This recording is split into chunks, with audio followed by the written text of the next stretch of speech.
Hush Your Face is coming straight to your ears. A podcast network that's changing gears with the Brand X Pod and Nerd-A-Wells. The Horribly Awkward Pod, Horribly Gamers as well. The Tavern Pod, Joyous Comedy. A 6-pod network family. www.hushyourface. www.hushyourface. www.hushyourface.com.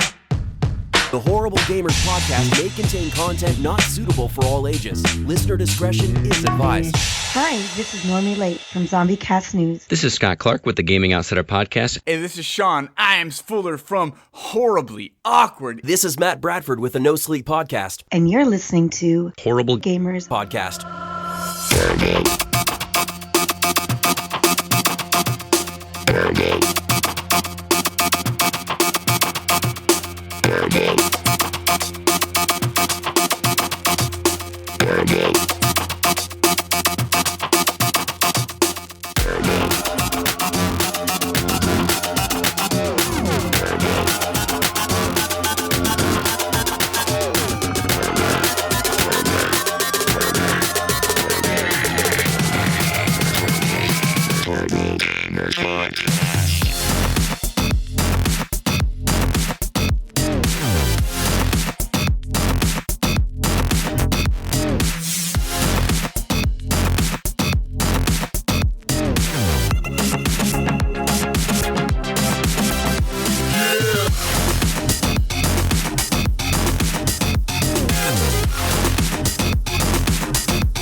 Ladies and gentlemen, the Horrible Gamers Podcast, show number 144, being recorded on April 15, 2017.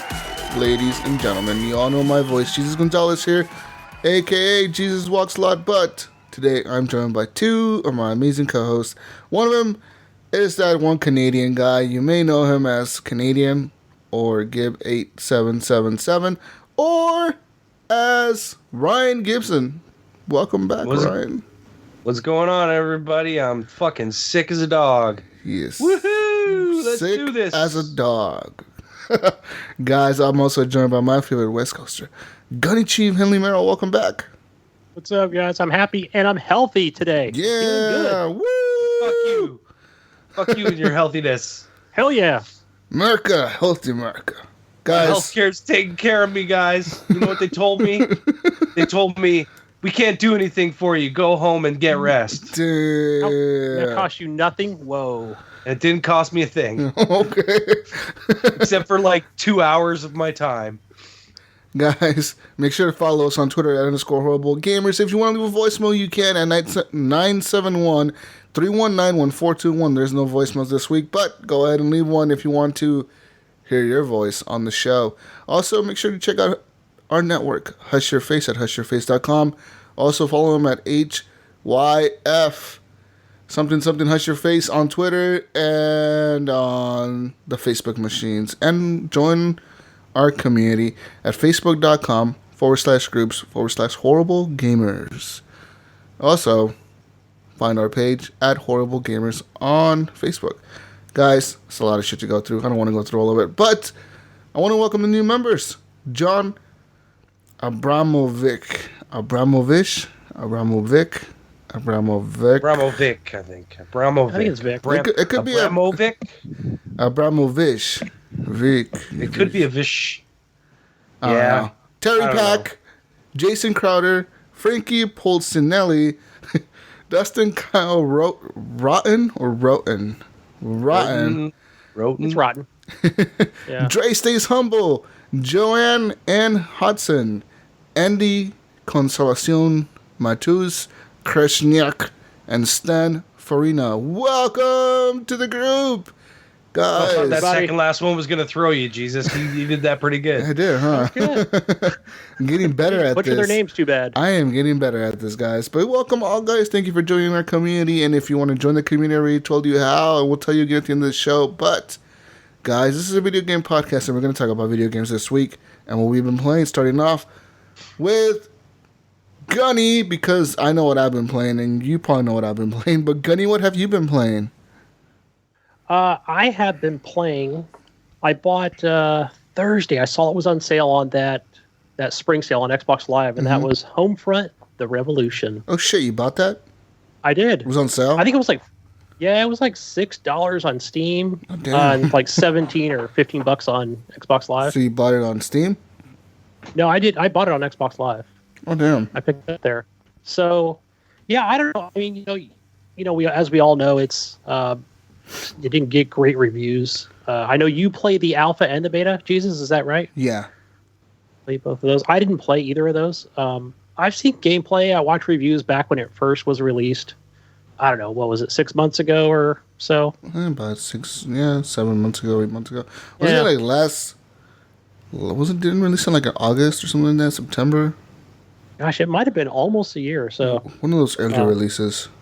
Yeah, but either way, it's developed by Deep Silver, some studio called Dame Buster, something like that. I don't know if they were the original ones that did the first Homefront. No. But I know that game was actually, it was okay back on the 360 and PS3. The first one was fun. The first one was THQ. Yeah. That's right. They were, yeah.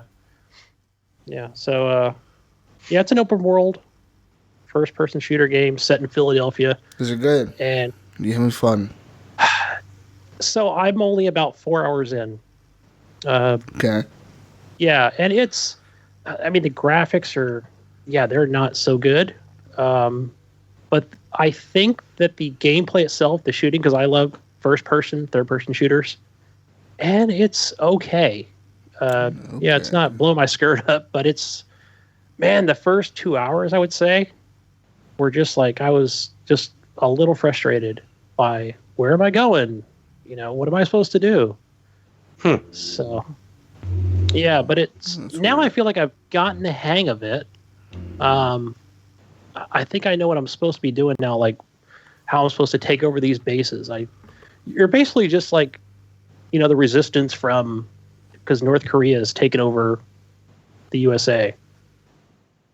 I mean, that's the premise of the game, is just to take it back. Yeah, North Korea took over the USA, and I mean, that's the beginning story. Do you like this one better than the first one? Because I remember the first one was like very linear. It had a story, it had a campaign, and whatever.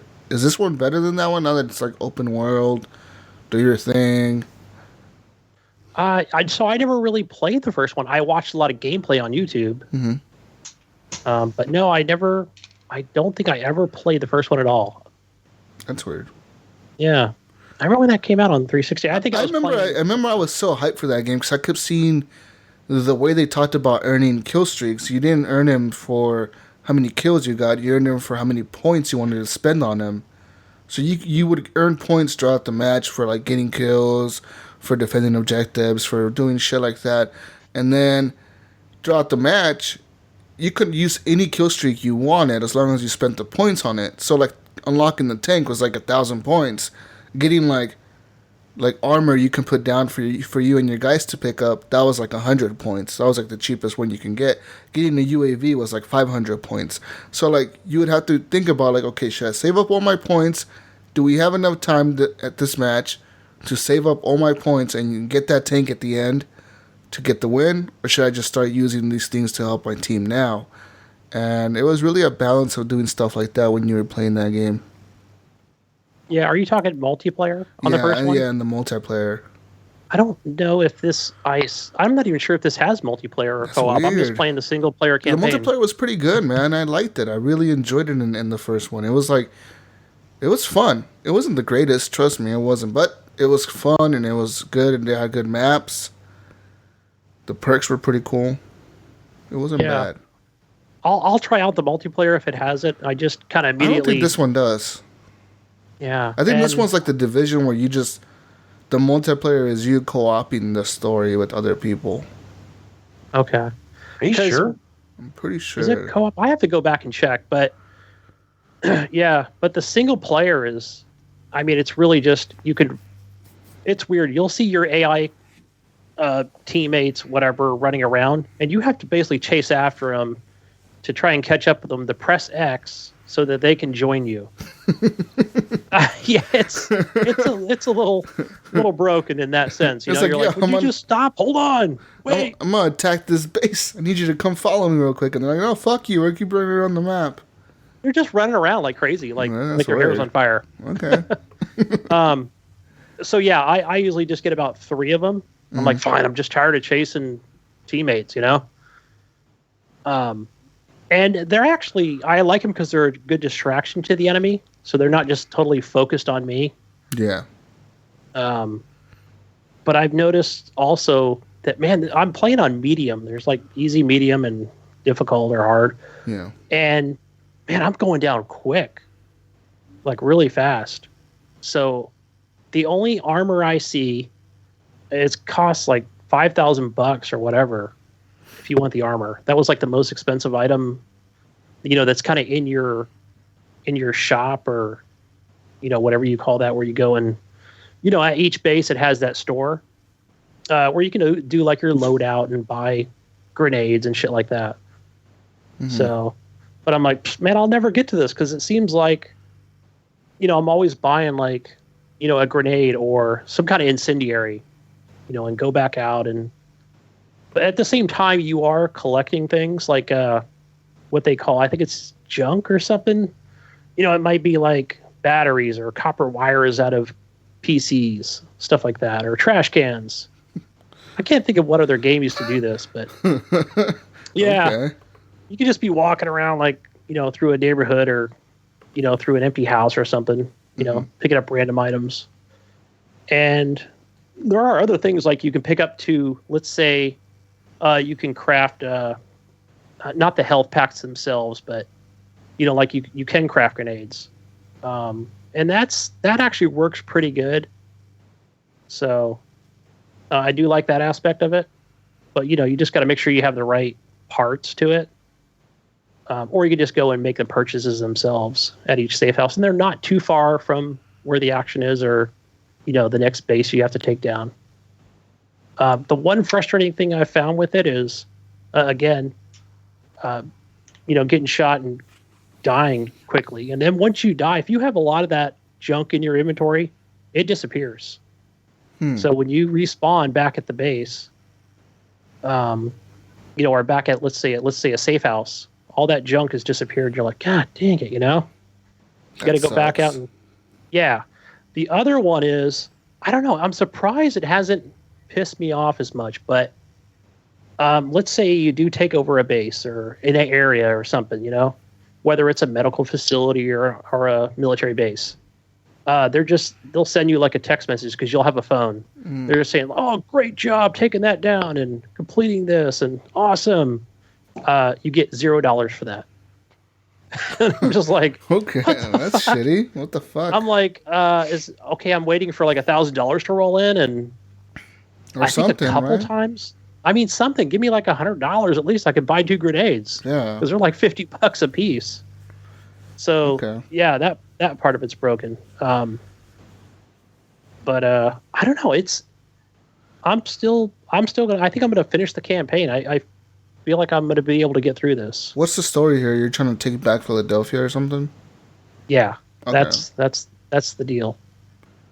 Okay. And it's funny, like you'll walk around and let's say these citizens are the whole time, you know, you'll run into a random AI citizen. Come on, let's do this. Yeah, fuck yeah. That's all they say. You know, it's totally corny. Yeah. Okay. Yeah, 'cause, I don't know, man. I remember the first one. The first one was cool. I liked the campaign in that one, but in this one seems kind of weird. I don't know. You're not convincing me to play this game. I know I'm not, but I like the shooting. I don't think he's trying to. Yeah. Yeah, just describing the experience I've had with it for the last 4 hours. I do like the shooting of it. That part is good. It's satisfying getting those kills. I can give you one little pro tip here is, let's say you're taking over a base and your objective is to, I don't want to say raise the flag, but, you know, it's where you kind of, whatever, you have to run up to this last thing and blow it up, whether it's a grade or, you know, just the last objective. And enemies will just keep coming until you actually go up there and press X or shoot that whatever that item is they want you to do. They'll just keep coming. That's good though. Good XP, man. It is. I guess I'm getting some enjoyment out of that because I'm just like, I'll just hide around this corner and wait for them to come around, because you can actually see the enemy. The red dot is on your mini map. They show you where the enemies are. I just doesn't the enemy drop money, like a few bucks that they're carrying or something? $5 is what they drop. There you go. Just stay in one of those spots and keep grinding and get $5 out of them all the time. And you might get, let's say, 10 bullets of, a certain caliber and 20 bullets of another caliber. So, it feels like they're giving me enough ammo, to just keep going. And I feel like that's what's hooking me. Like, come on, keep coming around that corner. I'll blast your head off, Yeah. So. Okay. Yeah. And they got like lighter enemies, and then they got the heavier guys. So you may have to pull out your, more powerful rifle to take them out. Interesting. So, all right. Yeah, I like the gameplay. Cool. That's the positive part about this game. All right. Yeah. What else have you been playing, Gunny? The other one I've been playing, I played this game on Steam called Magica. Okay. It's about 5 or 6 years old. Yeah. Have you seen this at all, Ryan? Yes, It's been out for a have while. it on Steam. Yeah, it's an older game. There's a second Magica, I believe. No, so I think what it is, because there's a free demo on there. There is just a ton of DLC that they continue to this day, I think, can just bring out. No, there's a Magica 2. Okay. Yeah. So there was a so lot of DLC for the first one, though. Yes. Yeah, quite a bit. I saw even leading up to. This might go back to some old, like, maybe some old castle stuff. Like, what am I thinking of? Thomas Tapia has been playing it all day. Diablo. Fucker posts about it every fucking day. Like 5 times a day in our group. Keep posting, Thomas. Keep posting, man. And I do have that, Thomas. One of these days I'll come play with you. Fuck. I was so sick yesterday. I feel bad for him. It's like, man, people are just like not playing with him. It's really, man, like, what the fuck, guys? Play with actually Thomas. sat hovering over his party going, like, am I too sick to play this right now? And then I decided I didn't have it in me to play it. You should have just joined him, man. He probably plays on like a really hard difficulty though. His guy looks pretty fucking beefed up. No, I got a higher level guy than his. And I do have 4 characters at 70 for Diablo, and I have it both on Xbox and PC. So, but I haven't touched it on PC. But I still have my save, so we'll play it, Tom. The last time I played it, man, fuck, when's the last time I played that game? Years ago, man, with Hook and fucking Tragic Zero. Yeah, it's been a while since I played that game. I think I played with you guys back then too. Yeah, it's been like years. Like 2 or 3 I haven't played it in a couple months. I just got burnt out on it. I pop it in I'll go every back once to in a while. Yeah, it's fun. It's a fun game. Yeah, but back to that Magica, it's I don't know, it's it takes this magic, whatever magic you can use, and you can combine different spells together to, let's say, hit that lever across the, because there's like fire or lava in the way. Mm-hmm. So you got to really learn the controls. Unfortunately I'm more of a controller guy, but it's on a mouse and keyboard. It has controller support, doesn't it? I thought Not on it the was first Magica. Yeah, No. I thought it was one of the first games to actually have really good controller support. Man, I looked on there and I only saw mouse and keyboard. So I don't know. I can go back and look and see. You know what, Connie? I have it too. We'll take a look one day. Yeah, because I thought it was very interesting what this game does with, I'm going to use my arcane magic, and you can raise the intensity of that magic, and combine that with fire and to take out the different enemies. And the other really neat thing I found was, let's say if you are using fire, let's just go back to the actual health itself. I think it's something like, hold down that middle mouse key button or whatever to heal yourself. Yeah. But remember, if you're not holding that down, you could accidentally heal the enemy. So, it's tough when there's there's only like maybe 3 enemies on the screen at once. I'm sure it gets more difficult as it goes on, but I've already done this twice where I've had my fire out and a different element at the same time, and I accidentally hit that middle T button and like killed myself because it works the same for you as well. So you can just basically just set yourself on fire. Trip. Well, you have to be careful what elements you use against what enemies and stuff like that. Yeah, I it's been a long time since I played it when it first came out, so it's been a long time for me. But yeah, it was an interesting game. I just never quite got into it, so maybe I'll go back to it because it's a multiplayer thing, right? Like we can play together through the campaign. I think it is. I feel like, man, once you get that down, I thought that would be really fun once you get that learning curve. Yeah, yeah. So, yeah, but that's the two games I played, guys. All right. Woo! What about you, Jesus? Canadian, what have you been playing? I've just been playing more Mass Effect. Actually kind of teetered off of it a bit this week. Like I said, I've been sick, so I haven't been playing a whole lot, but been playing that. Blaster Master Zero still. Plugging my way through that. That game's still fun. If you got a Switch, check it out. And then the new game I've been playing this week is Yooka Laylee. I've been I always liked Banjo-Kazooie. I always thought it was a good game. I had fun with those games. They're interesting and whatnot. I enjoy them, so I figured, all right, I'm gonna toss the money down and pick this up. So I grabbed it. And it's Banjo-Kazooie, guys. The good and the bad. The cameras are fucked. They're just fucked. It's so hard to control sometimes, but you get used to it after a while. Once you start getting used to it, it's like, okay, I know how this works. But it does throw you for a loop, those cameras. But it's always been like that. Even you think about back to all those 3D platformers back in the day, your Mario 64s, your Banjo-Kazooies and stuff like that. They all had that wonky-ass camera that just always threw you for a loop.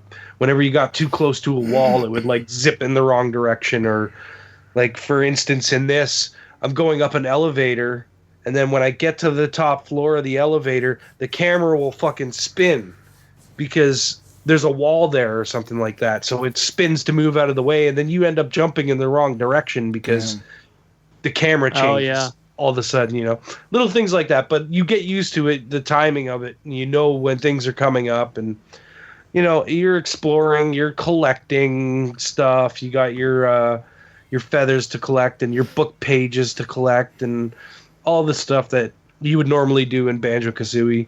And it's been good so far. I mean, I like it. I'm having fun with it. If you've been, dying to do to play a 3D platformer or whatever, then there's one there for you. Personally, I mean, I know it's been getting slammed a lot. And I would kind of agree with some of the stuff that's being said about it, because it's a little on the head. It's Banjo-Kazooie on the head. Like, they didn't change anything. You know what I mean? It's a new story, obviously, with new characters and stuff, but the gameplay is the same. It hasn't changed, not one bit. But it looks pretty, and was Banjo-Kazooie, was that a Microsoft product? Is that why there isn't a number 2? There is. No, it's a Rare product. Well, it is a Microsoft product now, but originally it was Rare, which was on Nintendo. Right. But when Microsoft bought Rare, they got the rights to Banjo-Kazooie and all that stuff. So, okay, so that other studio went off and made this game as a multi-platform. Yeah, it's original people from Rare that left the company. They got together and made this. Well, they did a Kickstarter for it, right? And they gained a lot of money, and that's how they ended up making it. Yeah, because I just saw the trailer for it. I haven't seen any gameplay or reviews or anything of it. I mean, it's a very cutesy game. If you wanted something to play with your kids around, it's great for that. You know what I mean? Like, the thing with it is there's not a lot of direction, right? Like, it doesn't tell you where to go. doesn't tell you what you need to do, really. You talk to people and they'll say, hey, you got to do this. And you got to just kind of wander around and try and find stuff. It's more of a exploration. You know what I mean? You're kind of exploring the world, and then as you gain these pages, you can open up the world, new parts of the world to go into. Okay, so it's Banjo-Kazooie, because I remember playing this on the Xbox 360, and I'm like, what are we supposed to do? I was playing with my son, and he's like, I don't know, I'm just playing it. So yeah, you just kind of wander around. Yeah. There's not any direction. There's no like quests. Well, there's quests. There's things that you have to do, but there's no like quest markers. It's not like, hey, this is where you have to go to do your thing. Here's a little marker to show you the way to get there. No, it's not like that at all. It's like, you got a thing to do. Go figure out how to do it. You know what I mean? It's very, very much like that. And then, of course, you always have the annoying voices. Wait,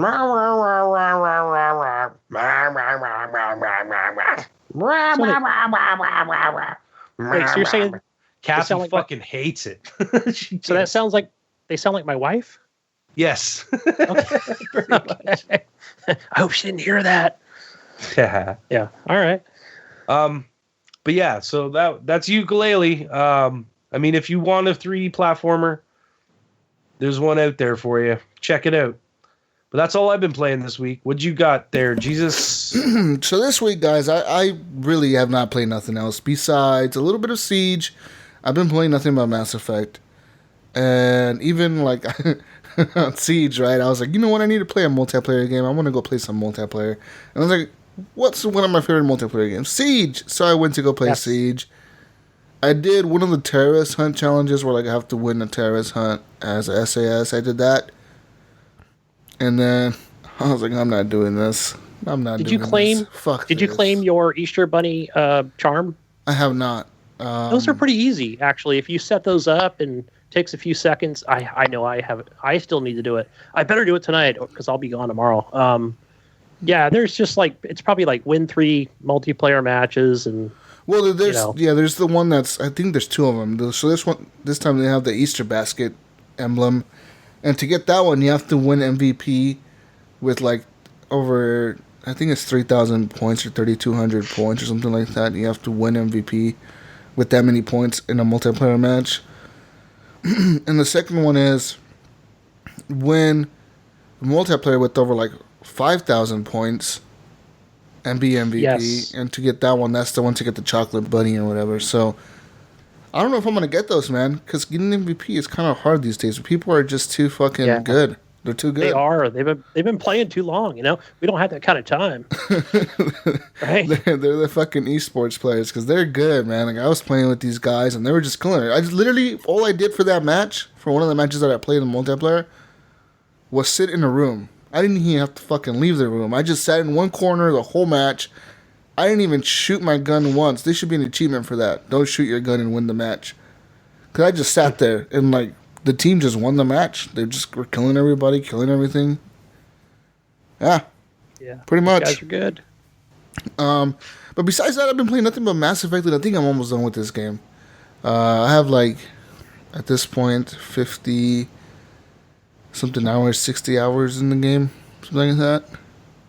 It's a lot of hours. And yeah, I've been playing nothing but that, guys. Like, anything about Mass Effect you can ask me. I feel like I'm pretty well versed in that game now. I have it all down. The fucking combat. I have the biotic powers now. I'm using those instead of like the standard combat that I usually do. I've done a lot of the loyalty missions. And yeah, I'm on one of the last planets, the Krogan planet. It's called Illidan. I'm on that one, and nice. Yeah, that planet is pretty fucking crazy. But yeah, I saw your post earlier about, trying to make these planets a better place. They are. I am Pathfinder Jesus is working really hard to make these planets safe, man. So each planet has like these vaults that you have to activate to like make them more habitable.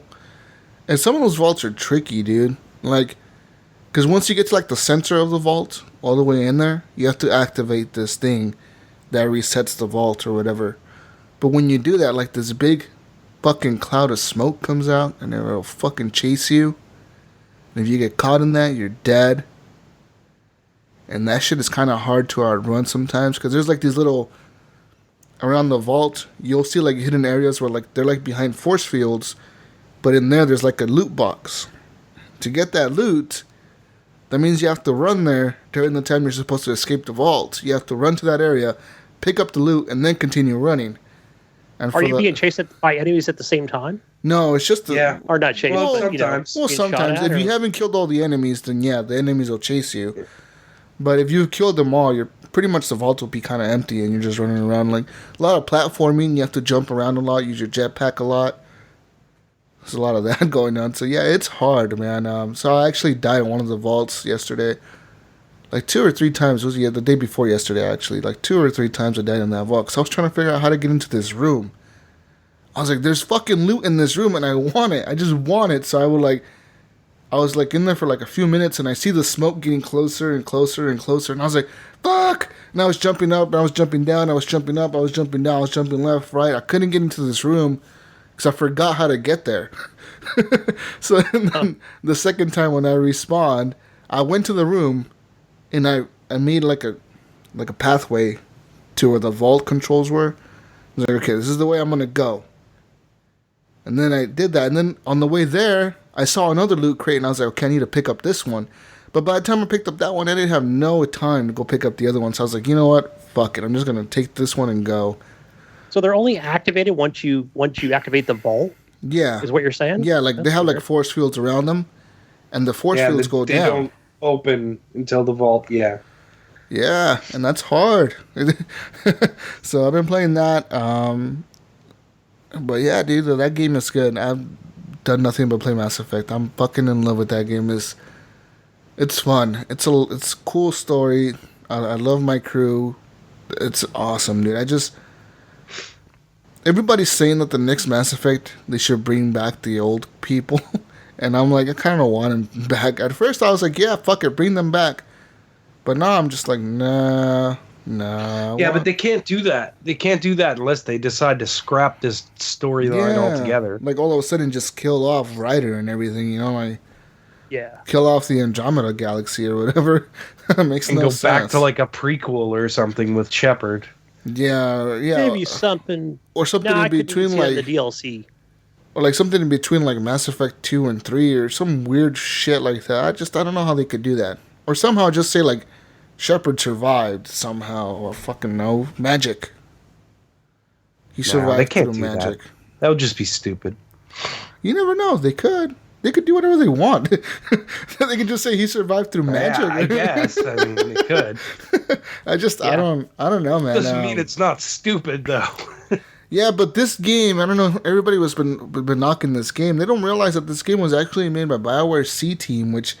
I mean, their main team, their A team, whatever. That team is working on they're working on something else right now. I think they're working on a Star Wars game or something. And their B team is working on something else. So like the third tier team was the one that made this one, and I'm surprised, dude, because they have some really good fucking teams. BioWare Edmonton, the Edmonton group is doing this, I think. Yeah, so they have really good teams. Because this game is good, dude. It's so deep. Like, I'm on this last planet. I went there and I was like, okay. I literally did almost. There's one side mission I didn't finish, and that's like finding these stupid fucking files that I had no idea where I could find them. I even Googled how to find these files, and they were like, you must go here. During this mission, you have to turn left and walk into this room. And I was like, oh, fuck, I already did all these missions. I can't go back. So I was like, you know what? I'm not going to do that side quest. It's not even worth it. It's like 200 XP, whatever. Fuck it. And then I did all the rest, dude, and now I'm on this last planet, and like, fucking side quests was like 60 of them. I'm like, fuck. I have so many side quests. It's cool though. Yeah. Nice. Guys, I'm loving this game. It's like so much fun. Last night I had a dream that I finished it, and I was sad. I was fucking like, it was a nightmare, dude. I was fucking sad. I was like, no. And then I woke up and I was like, oh, good, I got more Mass Effect to play. You know what's really cool about this game? Like, you can craft armor, and everybody was saying the crafting is shitty, but I've crafted some pretty fucking badass armor, man. Like, some legit armor. It's fucking cool. And I'm legit considering doing a second playthrough of the game with a higher level character. Is that good, huh? It's fucking good. I'm just thinking I'm gonna wait for the patches before I get the second level, before the second playthrough. But I want to do it, especially when the Scorpio comes out, because by then they'll probably have most of the game patched out good. And it'll be better frame rates, because there's 30 frame rates a second, dude. Like, it fucking stutters a lot. Like, I'm driving my Mako through the fucking hills and shit, and like, it'll just freeze for like a second or two. And a second or two doesn't seem like a long time until you're playing a fucking video game and your screen stops for 2 seconds and you're like, well, I guess that would have something to do with only 30 frames, but and then just boom, it it keeps was going. locked at 30 frames, it would be good. It just keeps going. Then all of a sudden, like, or I'll be shooting and all of a sudden my guy will freeze. And then he continues shooting. Or like I'll be jumping and all of a sudden my guy just freezes and I'm like, what the fuck, dude? Oh yeah. So that happens quite a bit. But yeah. Any questions about Mass Effect? Because I have all the answers for Mass Effect. All the answers. Oh, I do have one. How much of the how far have you reached into that codex? I know you talked a few shows about I don't read or whatever, but have you read the lore at all? Yes, I have, and it's pretty good because like every once in a while you have this doctor on your ship. Her name is Lexi or whatever. She's your doctor, and she's kind of doing like these psychological profiles on you and your crew, right? So like every once in a while she'll send you an email or like a codex about you yourself as writer or as for like one of your crewmates or whatever, and it'll be like, oh, you and this person are getting kind of close. You have a sexual relationship with this person or whatever, or you and this person don't like each other, but you have to agree to fucking work together for the best of the galaxy. And then it'll be like, you make decisions, like, you're not always making the right decisions, but you just sometimes, try to do good, but it doesn't always turn out good. It's just, she'll do that, or like, like the side quest for some of the crew is really, like, cool, man. Like, those loyalty missions makes you really like your crew. That's cool. It reminds me a lot of Mass Effect, the trilogy, because, that's what kind of brought you together to, like, your crew in that game. And, all those people like Rex and all those guys, the reason you liked them was because you kind of knew their backstory, right? You knew why Rex was kind of like an asshole, why he was a Krogan, and why the Krogans were always kind of rude to people because they're fucking being killed off. And in this game, it's kind of the same. You kind of know that already. But then you see, like, what's happened to him, all that stuff that's happened to the Krogan in this galaxy, and stuff like that. So it's good, dude. I'm really liking it. Yeah, that certainly brings me back to, Mass Effect 2 and 3, where, Rex, he explains a lot of stuff in that game, and, and you could even go back in the Codex and read even more about it. Totally. And, what's his name? Jaw, yeah. He's an Angarian or whatever. He's one of the dudes that becomes your crew or whatever. He reminds me a lot of that lizard guy in Mass Effect 2. He just reminds me of him. I don't know why. They don't even look the same. Well, he's blue and the lizard guy is green. Well, is it the same voice actor, perhaps? No, it's not the same voice actor. It's just, it's really, he just reminds me of him, his attitude, like the way he is, Isn't that who Imes had on his podcast this week? No, he had on Vetra. Vetra, right. That's right. Yeah, the Turian. She's fucking cool. Her loyalty mission is pretty cool, too. She has a sister that she's taking care of and all this shit. I'm telling you, man, this game is good. It's good, guys. And all the side shit, like the AVP, the strike missions, the crafting, I'm all into that. I'm loving it. I have a pet now. I have models of ships in my cabin. I've kicked out a few people from the Nexus, investigated some shit going down over there, and yeah, pretty much. Everybody was saying, in this game, people hate Sam, and he's the AI guy that's in your brain or whatever that talks to you all the time. And everybody hates him, and everybody's saying, like, oh, he'll turn against you, like, you should not trust him. And I'm like, I don't see that. Like, that dude is, like, in your head. He could, like, kill you, basically, if he wanted to. I don't know. I have a feeling, though, like, in a future game, there's something might happen to him where he goes kind of rogue and fucks you over. Because there's a part in this game where you run into a different AI and some weird shit happens. And yeah, just weird shit happens. I don't know, man. This game is fucking cool. I love it. I can't wait for a sale. Pick that up. You should just buy it now, dude. Fuck the sale. Just buy it and play it.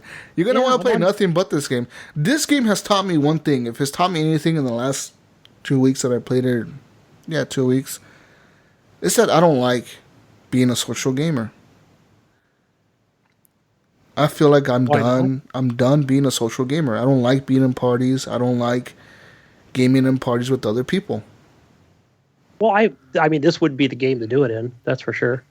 I don't know. I feel like I just don't want to be in parties with people, or I just don't want to talk to people while I game. Fuck it. I want to be in my own world, you know? I don't know. With a game like that, you're kind of trying to wrap yourself into the story, right? So you having other people shooting the shit in your head while you're trying to concentrate on the story and what's going on. Like, I can see that. But a game like, Siege or something like that, that's the type of game I want to be in a party and like. Yeah. But it makes me not want to play those games. Like, true. I've sat there, man, and I was like, you know what? I want to play Battlefield and I want to play Siege. And then I would sit there and I would look at those pins and I would launch it. And not even like a second later, I was fucking backing out and going over to Mass Effect. Maybe it's because I haven't beat the game yet and I want to just know what happens. Like, I want to know what goes on. Yeah. So I think that's it. But once I beat it, I wonder how I'm going to look at other games, like multiplayer games or games that are not as rich in the story like this one. I don't know. Yeah, that's the way I do when I was playing. I don't know. Let's say, when I play Wildlands, I'm like, I don't want to play this by myself. It's kind of boring. I'd rather play with friends. Yeah. So yeah, but when I play even if I just play I did play Just Cause 3 this week. Yeah. I played for a couple hours. And that's a single player game, right? PC. Yeah. Yeah. I know that there is a beta, or I don't know. You can go to a certain website, or there's a mod. It's probably a Nexus mod where it's actually a multiplayer game.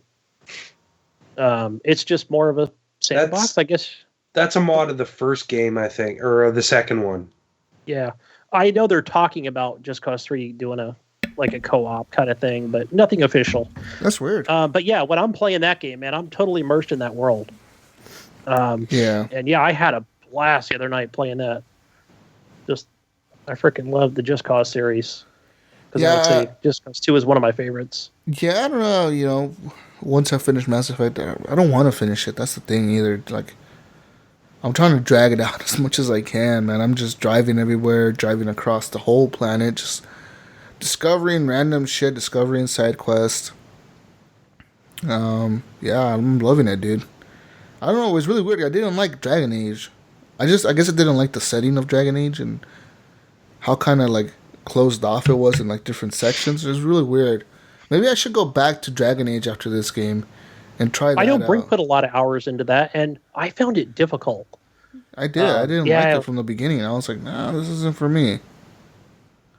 But that's a big game, Inquisition. I mean, it kind of goes back to Mass Effect Andromeda, where you got your your love interest, you got your armor and a lot of lore and shit like that. So yeah, I don't know if I'm gonna be interested in playing that. Or maybe The Witcher. The Witcher. See, the thing about The Witcher is that it feels overwhelming. This game doesn't. This game is just everything flows, man. It's really weird. In The Witcher, you feel like you just run around and it's just random shit's popping up literally every 5 seconds. Do this. Go find me an apple. Go find me this. Go find me that. Go find me this. And this one is go find me shit, but it's different. It's like you want to do it. I got to defend The Witcher 3 on this. It's a good story. Is it? And I don't know. Absolutely. I'm telling you, if you kind of stay on track with Witcher 3 and not just go, chase down question marks on the map, because it's a freaking huge map. Yeah, that map is big, yeah. What is there, 3? Well, there's one main area where you start, but then there's 3 larger areas. And, yeah, they're pretty big, and you can get wrecked pretty easy if you just kind of venture off path. Well, I've done that. Yeah. But if you stick with the story, it's a good story. Should I go back to The Witcher then after this game? Yeah, I mean, even the side quest, some of those are just. I'm like, man, that was a great piece. I'm like, was that in The Witcher? I'm in the beginning part still, but I've done some main missions. I've done like the thing where you meet the king. Is that what you do? You meet the king or something like that, and then he sends you off. To him quite a bit. Yeah, I talked to him, and he sent me off to go somewhere. Oh yes, and the guy from. We're talking about the guy from. What's the HBO show that we all love? Game of Thrones, right? That guy. Yeah, something like that. I don't know. Yeah, but you only talk to him for a minute. Yeah, so I met him and I talked to him, and then in The Witcher 3, I'm like, I don't know, for some reason I keep loading up, and I'm on a boat, and I'm like sailing through a river, and every time that I've loaded up, I load up and I'm on the boat sailing to the river, hauling ass to the river, and I crash into a rock and my boat sinks. So I don't know how the fuck I ended up on a river in the game, on the boat. There's a lot of you can fast travel. There are fast travel points you can unlock. Okay. Jesus is in a van down by the river. That was in a boat, dude. I'm in a boat just wrecking on the rocks. Because you know how in The Witcher 3 you can crash boats? I thought that was the coolest thing ever. I think that's what it was. I think I got on a boat, crashed it, got into another boat just to crash that one, and I saved it in the boat. So I was like, this is a fun mechanic in this game. I'm just going to crash boats forever. They're just little sailboats, yeah. You got to get from one island to the next. But make a boat crashing game. Once you unlock that island, I wouldn't bother getting in a little sailboat. Boat crashing game. They need to come out with boat crashing from The Witcher. Just a game called Boat Crashing. Just like they did with Witcher Gwent. Crash. Yeah, Witcher. There you go. Oh man. But yeah, The Witcher, you know, it's a cool story though. I do like that story where like you're the monster hunter or whatever, and you kind of like got powers. The combat is way different though from Mass Effect. Mass Effect, you're shooting shit, and that one you're fighting with swords. I don't know if I like that. But yeah, we'll see, man. Yeah, and you have more control over your party as well. I think in Dragon Age. Oh, in Dragon Age, you do. Yeah, more like the old Mass Effects where you actually you tell them what to do, like stuff, where to go. Okay. Yeah, in this one I kind of just tell like my crew that's with me, like I'll be like, attack the main big motherfucker. Go attack this dude. While I'd shoot the rest of these dudes, and then once I clear all of them out, I kind of have them distracting that thing, and then I can spawn like a turret that attacks that thing too. So he's like pretty much getting beat up by these three guys, and I'm over here doing the rest of the guys, and then once I'm done with those. Then I go help them. Because sometimes they do go down. It's really weird. They'll go down, and then I'm like, fuck. Because I have to go there and revive them, or I have to kill everybody, and then they automatically revive. But that's happened a few times. So, we'll see. But yeah, man, if you're into Mass Effect, I just got to say, craft a lot of armor. Research the shit out of armor. I'm rocking the Helios Champion armor. That's the one I'm using. But different armor has different effects. And also look at your profiles like Vanguard, Biotic, Engineer, all that shit. Because at first I was just using Soldier the whole time. Then I switched it to like Engineer, and then I switched it to now I'm Vanguard, where like it mixes Engineer or Soldier and like Biotic, and that's cool as fuck because you become like invisible when you dodge and shit like that. So yeah, I have that. Yeah. When you dodge, you go invisible. Yeah, so that's pretty cool because you could be like in front of an enemy, like a big dude. And then you dodge and you get behind him, and he won't be like, "Oh, where the fuck did he go?" He just stands there. and there's been a few glitches in the game, dude, where the enemies just stand there. They just stand there. They don't even move. They just stand in one spot, and they don't even see you. And you could just be sniping them from like a mile away, and they just stand there. They don't even react. It's like, oh, I know how I'm gonna take all you guys out, so I just sit back and just snipe everybody. Yeah, good game. I like it. Awesome. Cool. Play it, guys. Play it. Yeah, I gotta get back to it. Yeah, I'm gonna be probably. I'm really close to beating it. I know that. I'm close to like. How many hours do you think you got left?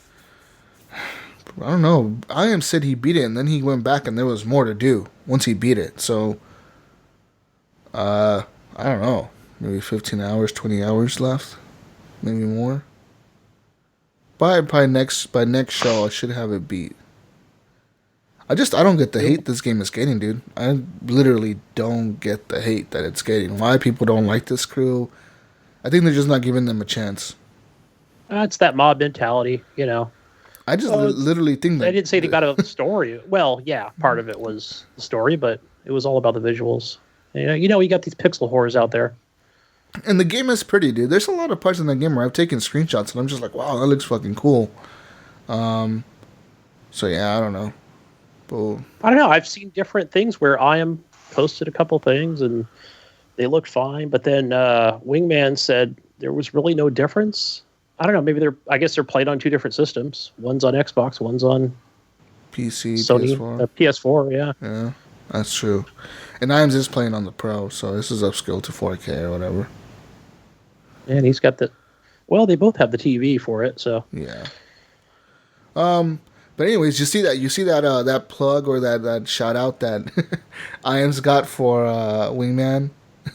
Oh, I was trying to listen to it at work when I got back yesterday, but I only got about maybe 10 seconds of it. Yeah, it's like her telling Wingman to take her on the next mission. That was cool. It's fucking cool, man. I'm like, this is so fucking awesome. It's cool, like, hearing that voice, man, because it's like, oh, dude, I know this person. I know this person's on my fucking ship. Yeah. But besides that, I don't have nothing else played, guys. I wanted to get this one game that became backwards compatible this week. Let's move on to the news. Backwards compatibility, guys. Black Ops 2. Yeah. Woo! Best Call of Duty ever. Yeah. It is the best Call of Duty ever. I will say, I'm a Battlefield fan, but that is best Call of Duty ever. That is the best Call of Duty. Like, I remember when like Modern Warfare 3 was out and then Black Ops 2. I remember thinking, man, Black Ops 2 is so futuristic. Dude, I was pretty high rank in that multiplayer. I gotta say, I was like killing it before. That was right before the Xbox One came out, and I was like destroying people on that game because I would do nothing but play that multiplayer. That's all I did. And now, right now, I still haven't bought it on the Xbox One backwards compatible because of Mass Effect. But it is on sale for $19.99 at the moment. Oh man, I don't know. Should I get it, Gunny? I can tell you that I own two discs, two actual discs from the Xbox 360, and I have it digitally. Damn! So I already have it downloaded. Yeah. Damn, Gunny! Shit. Well, I played. Now I never liked the actual multiplayer itself, but my kid, who knows? He probably has at least 200 hours into that game. Mm-hmm. But I love the zombies mode. My brother is into zombies, dude. A ton of freaking fun. And it's like that campaign kind of where you... It's the bus, right? That one's the one that had the bus yeah. that drove around. Yeah. Yeah, that was cool. So, I don't know. I probably have, 50 hours into it. It's fun. There's now a bundle for the Xbox One that actually comes with Black Ops 2 Digital. Sweet. So that's kind of interesting how they bundled that one. Activision is the one that usually is bundling with PlayStation. They've actually made a bundle for this on the Xbox One. That'll sell some. Yeah, they can't bundle it with PlayStation. Yeah, it doesn't work, right? Yeah, that's true. And I have the season pass for it, so. I do have the season pass for it. That's why I want to get this game. But I'm just like thinking to myself, man, I don't want to fall into this rabbit hole of me only playing I'll be like fucking Eric, only playing Gears of War every fucking week. I'll only be playing Black Ops 2 every week. I don't want to do that. I don't know. I probably spent $140 on this game for, you figure, two different Xbox 360s, at the time. Yeah. And two season passes. I remember pre-ordering this, and I got the hardened edition. I actually sent you guys a picture of the box I have in my garage still. I was hoping, like, fuck, did I keep the game disc in here? No, but I don't have the game. Yeah, I have them in my thing. I'll show you the picture of it. I just have the box. But yeah, dude, that game is big though. It's doing so well on Xbox One. Currently, it sits like at 130,000 players online constantly. Yeah, that's a lot. And I was looking for a game that old. That is a lot of players. I was looking on Steam for most popular just today. It was probably, in the top 20, and it's still at $60. Really? But you could probably get it on. Yeah, but you could probably. I just don't know how many people are playing it on CD keys or some shit for a lot cheaper. But activated on Steam, yeah. Damn, that's crazy. Yeah, but it's doing good on Xbox One, man. I think they did a good job with launching it and having it on sale the same week they put it out backwards compatible. Yeah. That was very smart of them. But yeah, it's one of the... It has more players than fucking Titanfall and shit, dude. That's kind of crazy, man. 130,000 people playing. You'll never have a hard time finding a match in that game. Yeah, I never did. Never had always somebody on. And my brother, he wants it, but he wants it to play the zombies like you do. Because my brother's really into the fucking zombies. That's all he ever plays, man, is zombies. So, I never really got into that. I'm okay. It's fun how you have to, make this certain item and to open another door. It's open really doors neat how you do it. And grab all the little pieces on the edge of the map, and you find the little... There's like a hidden cabin in that map, isn't there? Like in the middle of it or something? Like if you run through the woods, you find like a hidden cabin or something? I don't know. I don't remember the cabin, but there is like some sci-fi, like futuristic lab that you go to. Yeah, there's like something in the middle of the map on this one. Like if you jump out of the bus while it's driving through the fog or whatever. Oh, like you're going to the cornfield. Yeah, and you go through the cornfield and you like end up like in this farm or something. It's really weird. Or like a cabin. I remember that part because I did that. I was like, I want to try this. And then you have to keep running and taking the things off of you, meleeing them or whatever, knifing them. Right. Good memories. You got to knife them at the right point or, yeah. Good memories, guys. Good memories. You're not going to get this, Ryan? No. Why? I've never been a Call of Duty guy, man. Man. Never Come been on. in One of the series. best Call of Duties, dude. It's Black Ops 2. Yeah. You know what? It's probably... I think it's... No, I did play Black Ops 2. I didn't play Black Ops 3. Black Ops 3 was the one that I've never touched. Yeah, I bought that one. I don't know why. It was okay. I don't know why. I never beat the campaign on that, dude. I just didn't like it from the beginning, where like all the robots and shit was flying around. I was like, "Fuck, this sucks." Yeah, unfortunately I bought the season pass for Black Ops 3. Well, I bought it for my kid, and he didn't like it. He went back to playing Black Ops 2. Yeah, on the 360. Yeah, my brother wanted me to get the season pass for what's the new one, Infinite Warfare, and I was like, no fucking way. I was like, nope, I'm not paying for that. I was like, if you want it, you're gonna pay for that shit yourself, man. I was like, I'm not paying for that shit, because he wants to play the new zombie maps or whatever, and I'm like, it's not worth it, dude. In my opinion, it's not, because I'm not playing the multiplayer, and the multiplayer isn't even that populated. Even on the remastered game. Like, you can only find, like, Team Deathmatch or Hardcore Team Deathmatch or, like, Search and Destroy, but you can't find matches in, like, Ground War, Kill Confirmed, any of the other modes you can't find a match in, so what's the point of buying anything for that game? True. Yeah. Well, yeah. And go play Black Ops, people, if you're interested in a backwards compatible game. Black Ops 2, Black Ops 1, what other game is backwards compatible from... They need to make the Modern Warfare's backward. No, they're not going to do that. They're going to just the first those. Black Ops I know is backwards compatible, but that was early on. Yeah, I played that one, and that one still holds up, dude. Surprisingly, it's still pretty fun for like being like a old ass 2010 game. It fucking holds up, or 2011. It still holds up pretty well. So I'm excited, that this one is backwards compatible now. Yeah, guys, news real quick. So, this guy in the UK, this motherfucker in the UK, he swatted this guy in the United States. So he he called the cops saying like, hey, I'm fucking have people kidnapped in my house. I'm gonna fucking kill all of them. Fuck you guys. Fuck the police. And this dude, the SWAT team kicked in his door, even though when the police came to his house and his dad was downstairs and his cousin were downstairs, they opened the door and the cops were there. And the cops were like, what the fuck's going on? And they're like, nothing. And the cops are like, no, we got a call that somebody in his house has kidnapped people and this and that. And they're like, no one's kidnapped nobody. We're just here. And the cops thought like, oh, these guys are lying, like they're being told to lie. Wow. So the cops went upstairs and kicked in the kid's bedroom. Well, he's not a kid. He's like 21. But they kicked in his fucking bedroom door. Fucking shot him with rubber bullets because he told him to put down the controller.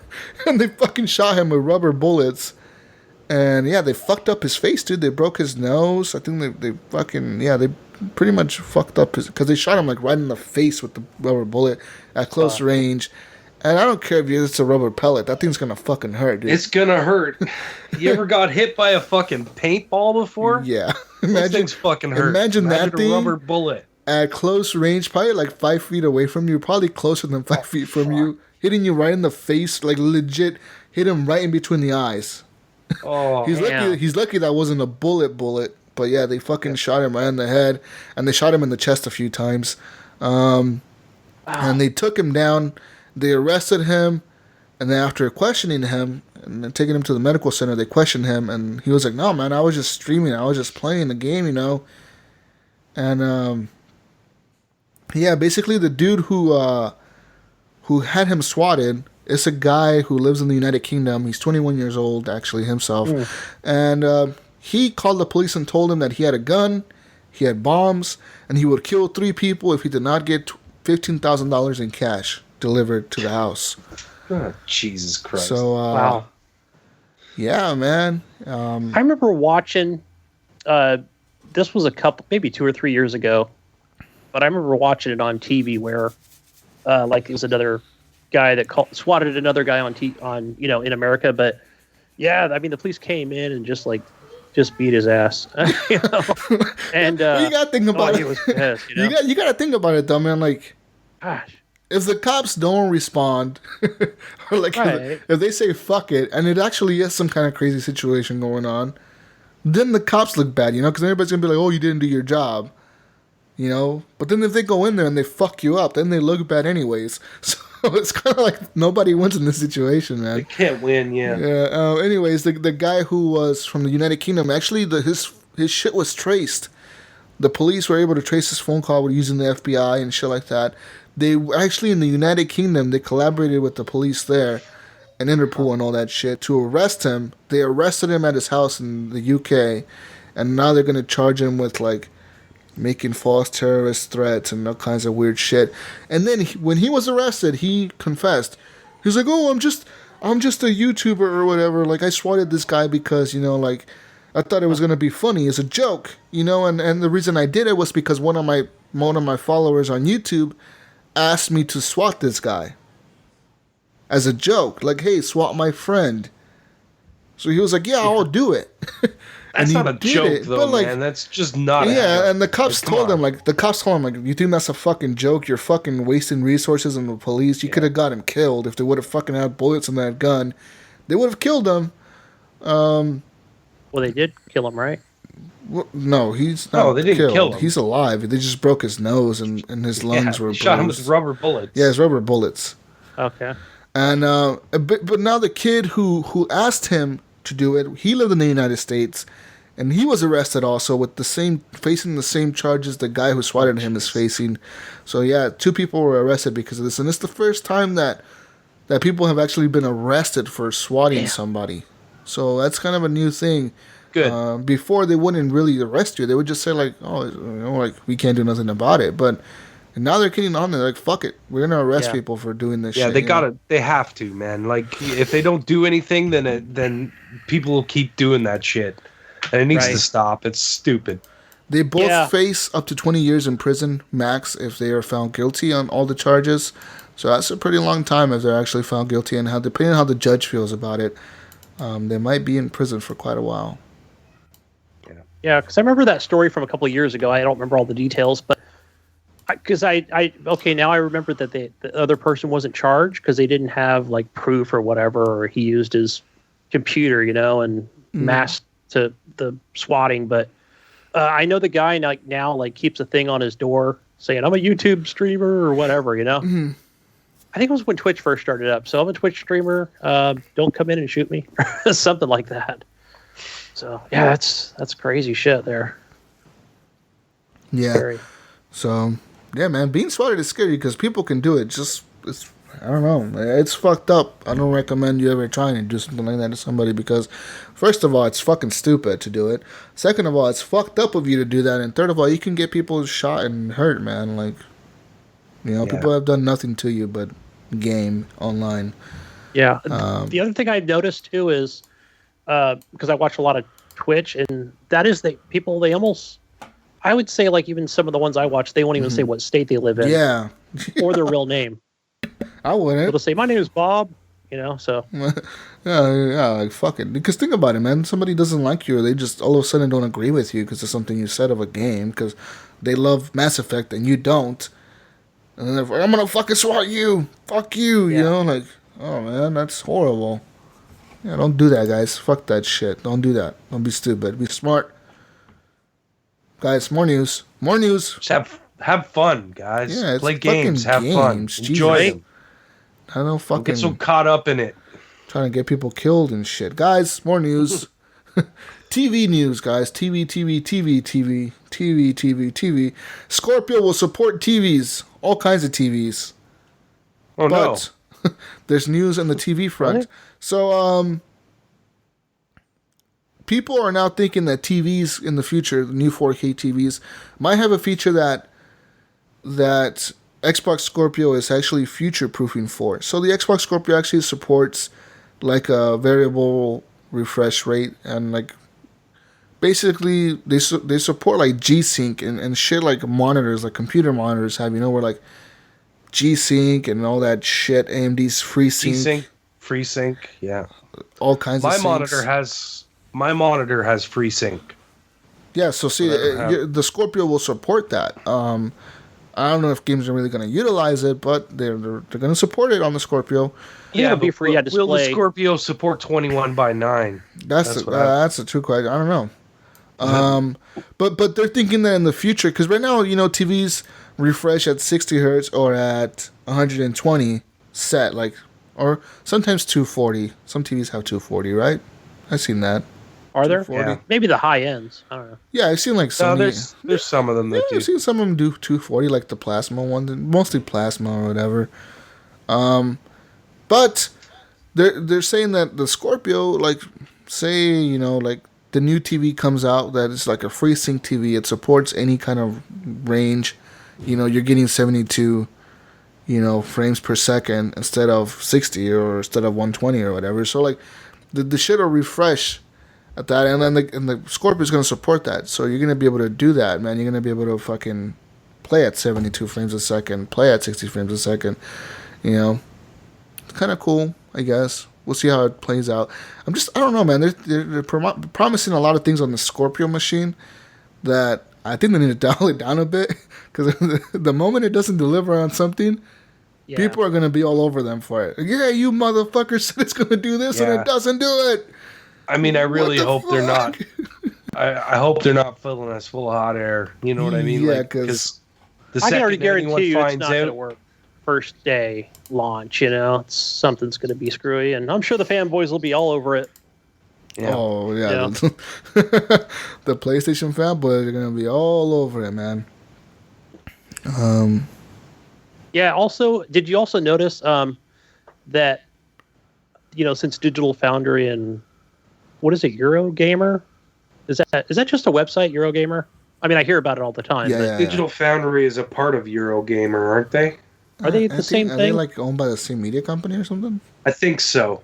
So. Anyway, but I know that since they got it, I think somebody put it on one of the Facebook groups. Could have been this Xbox Live, but I know that GameSpot and IGN, they're just kind of, I wouldn't say they're boycotting it, but they're avoiding any kind of Scorpio news, since they didn't get the exclusives. I mean, of course, that's what GameSpot and IGN. Fuck them, dude. Fuck those sites. Hopefully they die off. Fuck, we don't need them. Hey, IGN is obviously not fucking covering it because they get money from PlayStation. Let's just from Sony. Yeah. So they said they're not going to cover it. They're just not going to. They're not going to. Sony's dick for the last fucking. They didn't officially say anything. They're just not doing it. They're just not. They're just like not even like acknowledging it. Like, oh, Scorpio. What's? I mean, obviously you're getting your podcast unlocked, and and GameSpot said it on their lounge, I believe is their show / podcast. But then they're not really putting anything on the websites or making more videos about it. So there's no hype for it. So I think somebody just pointed out they were hurt. that they didn't get the exclusives. And There hasn't really been any new information, so there's nothing really to report on, to be honest. Right, it could just came out, and then we propaganda. Guess we're not going to hear anything else till E3. That's what Microsoft is apparently saying. So yeah, that's the weird part. They said nothing more till E3. We weren't expecting that, right? We were all kind of expecting we were expecting a conference, but I think that what they said that they were going to release some information. That's what happened with Digital Foundry. Yeah, I think that was their plan. Whereas we were thinking it was going to be a press conference from them. But it makes sense though. Thing. Yeah, it could probably cost Microsoft a hell of a lot less money to do it that way than to do a big press conference. You know what I mean? You see what people are saying now about that guy who works for Digital Foundry. They're saying that he's not a real journalist because he took bribes from Microsoft for having them pay for his flight, pay for his hotel, and flying them out to, because they flew him out to Redmond, Washington. They flew him to the Microsoft campus. Of course they did. They're not going to fucking send him a Scorpio unit. Yeah. Like, that's what they do for all the IGN people. People need to stop being stupid about this shit. Yeah, they're saying that he's not a real journalist, that he's getting paid off, and that it's kind of a conflict of interest since he was giving money, kind of like a reward. So he's supposed to spend his own money to fly from the fucking UK to the United States. Yeah, it's an expensive flight. Go and see this. Yeah. Like, fuck off. Like, when Ubisoft Montreal wants to show off their new Assassin's Creed, they call IGN, they send a check. That's the way it goes. That's the way it works. They send a check, they fly someone out there. Yep. Yeah, that's how it goes. And these people are all, I think they're just up in arms because I didn't invite them. But the thing is he's still a biased opinion. He's been shitting on Microsoft this whole fucking time. Digital Foundry has not been fucking best friends with Microsoft this whole fucking thing. Yeah. They've been honest about what's going on. So why would they change their tune all of a sudden? What's it for them? Yeah, they don't win nothing out of it. And I think, because I listened to Major Nelson's podcast, and he had I think, who the fuck was on there? That two guys that some heads of some executives at Xbox or whatever, and he had them on there, and one of the guys legit said this. He's like, "Look, the reason we went with Digital Foundry is because they're the ones everybody goes to when something comes out. They're the ones counting the pixels. True. They're the ones that do the teardowns. They're like around at Microsoft campus. We call them the pixel counters because that's what they do." They count the pixels. They tell you, Xbox only runs 900p, right? He's like, So he's like, we thought about doing a conference like we did for the Xbox One, where he's like, but if you have me on stage talking about 6 teraflops and talking about 4K, you're not going to believe me. I'm a Microsoft fucking employee. He's like, exactly. Right, he's like, you're going to believe I'm lying to you, and you're not going to believe anything I fucking tell you. He's like, but if we have someone like Digital Foundry come over here, look at our shit, and study it and learn oh wow, this thing can really do all this, and have them talk about it, they're non-biased. They're like, they're going to tell you the fucking truth. They have nothing to win from us. So wait a minute. When Digital Foundry ripped apart the PS4 Pro, and did their little teardown of that, were they paid by Sony too? I don't know. They may have bought that on the side. I don't know. You know what? It's just stupid. You know what I mean? This is the way the industry works. People are going to get paid to come and see things. Now, you have to be the smart person to decide whether you can trust their opinion or not. Yeah. You know what I mean? That's on you, not on them. Right. People need to just, I don't know. I feel like Digital Foundry is a good site to go to because, like he said, they're the ones people usually go to and trust. They're a trusted site for being honest about shit that works and shit that doesn't work. Yeah. And they rip things apart. They physically rip things apart. They'll tell you what the fuck's in it. They physically take all the screws out, fucking find out what's inside it. You can see them do it too with some of the videos that they do. They'll actually show you fucking them taking it apart. I think I watched them take apart a Switch. Yeah, I wouldn't be surprised. Yeah, I know they're taking literally apart. Take all the screws out, open the panel up, show you what is inside that thing. Yeah, they've done the same thing with the Xbox One, the Xbox One S, everything. So it's not a surprise to me that they went with that site.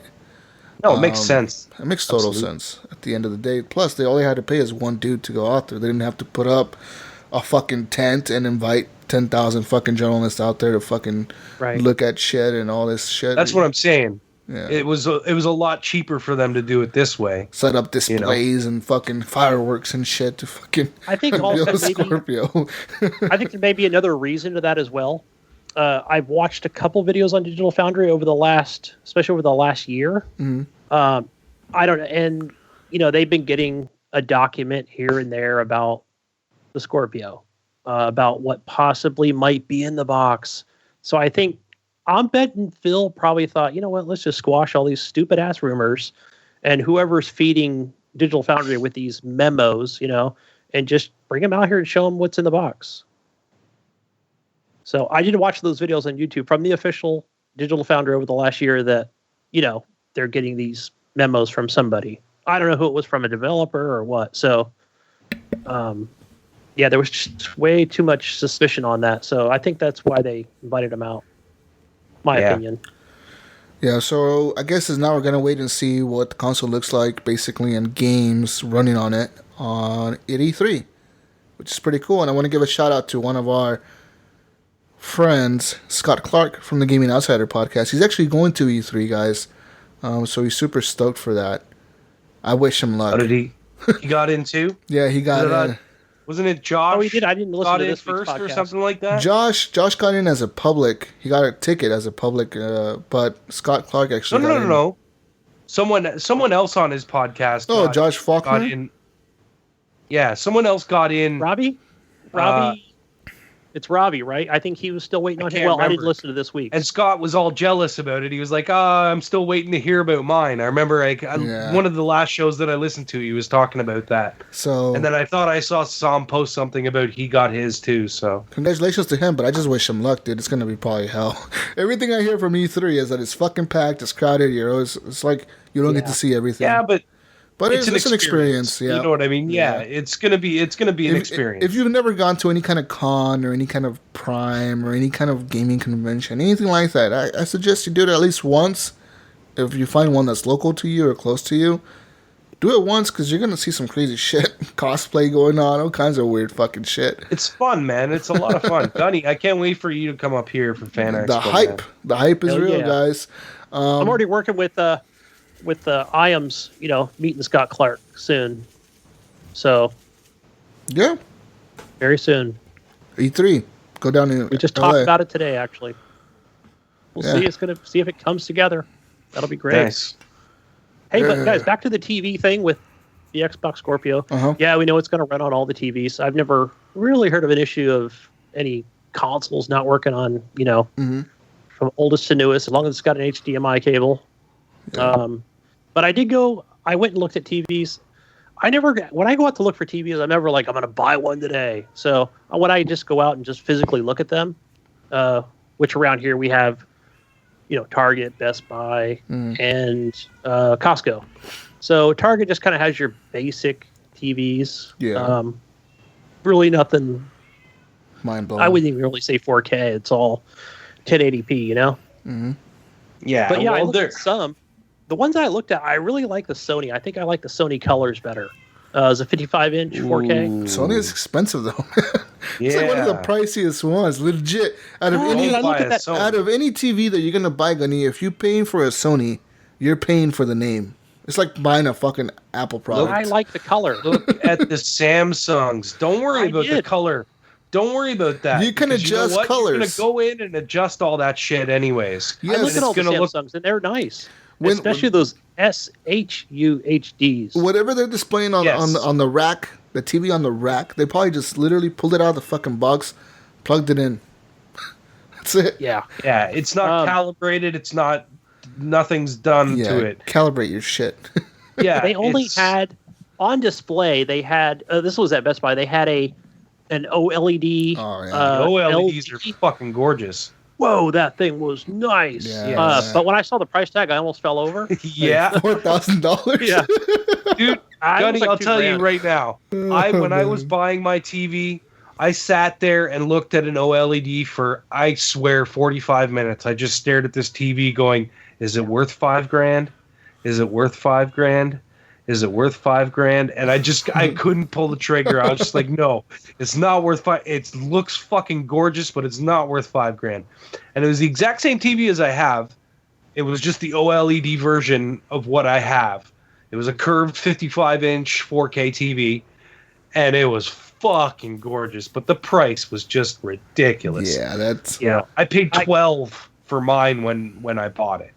Because my wife was standing behind me, and I looked around, and turned around with excitement, and just the look on her face of looks could kill. They would have. Like, fuck you, you're not really picking that one, motherfucker. Yeah. She gave me that look like, I'm getting the hell out of here. Yeah. But I wanted this was a bad idea. Yeah. I told her, go look around the store looking at TVs. The Sonys were the Samsungs. They were nice. Samsung feels to have like one of the most variety of TVs that you can probably buy if you want a curved one, if you want like an OLED, if you want anything like that. Samsung is pretty good. LG has some TVs, but their bread and butter is the OLEDs. They have like 3 or 4 OLED TVs on LGs, but those are still, like I said, like the cheapest one is like $29, $34 something. Yeah, $34 to $39. Expensive. Like I have an LG right here that expensive. I use, which is this is 47, 48. And they They have way cheaper. They have same here. My secondary screen right here is an LG 47-inch. Yeah, and they have way cheaper 4K TVs as well on the LGs, but those don't really have the true HDR that you need. So I they don't have that suggest HDR waiting. 10, right? Yeah, I suggest waiting on those. They have something else called like HDR something, but it's like LG's version of HDR. It's not even HDR 10 or HDR Dolby or whatever. It's like their HDR. So it's like something completely different. They're trying to like mimic HDR. So is it Dolby Vision or just Dolby? Right? That is it Dolby something, right? Or Dolby HDR? I know it's Dolby something HDR, and then there's like HDR 10. But that's the one that didn't catch on. The HDR 10 seems to be the one that's catching on. So, and a lot of TVs are getting updates, man. I mean, you might be able to buy a cheaper Samsung and get an update for it. Because TVs connect to the internet. This week, I did an update on my TV, and I was sitting there. You got HDR? Biting my nails going, please give me HDR. Please. No. I think it just updates the interface, because that's what my smart TV does. No. Because my regular LG. No. There's updates the firmware. Yeah, there's Vizio TVs that have gotten HDR from a new update that they've released on Vizio. And there's certain Samsung models that have been updated as well. And I that's why mine's a Samsung, and I was like, oh, please. But it's really weird. When I do research on my TV, for some reason, I can't find my model when I'm searching on Google. Because it's a JU 6800 series, which is the curved, and I can find 6700 series, I can find 6500 series, I can find all these different versions, but the 6800 series is like, it's nowhere to be found. I'm like, what the fuck? Did I buy like this TV that's like obsolete now? Like, what the fuck is going on? They got rid of it. I'm the only one that owns this TV. What the fuck? They had one of them and they put it on display, and you bought it. I bought it. Yeah, we only came out with one model for 1 week. They released 10 of them in Canada, and you bought one of them, and they didn't sell the other ones. Because I was trying to look for last week when we were talking about those boxes that convert to the HDR. I was trying to look for the specific one for my model of TV, and I can't find anything on my model. It's like, and then there's a 6800 series, but it's the UN and not the JU or something like that. I can't remember. I was just like, I just got fed up, and I'm like, I'm not going to bother looking anymore. Fuck it. Yeah. But, guys, the good thing is TV's prices are dropping, and you'll be able to get a good TV by the end I'll be of getting the year. one this summer. For sure. Yeah. Guys, more news on the Scorpio. So I got there was an interview with Phil Spencer on Gamma Sutra. They interviewed him and asked him, like, why the Scorpio? Why in 2017? Why now? What's going on with Microsoft? Are you guys dying, etc.? He was like, no, we're not dying. And he said, originally, Microsoft developed a console for 2016, like last year. They were going to release one last year to compete with the Pro. They were going to do it. They were like, we had it done. Like, the console was done.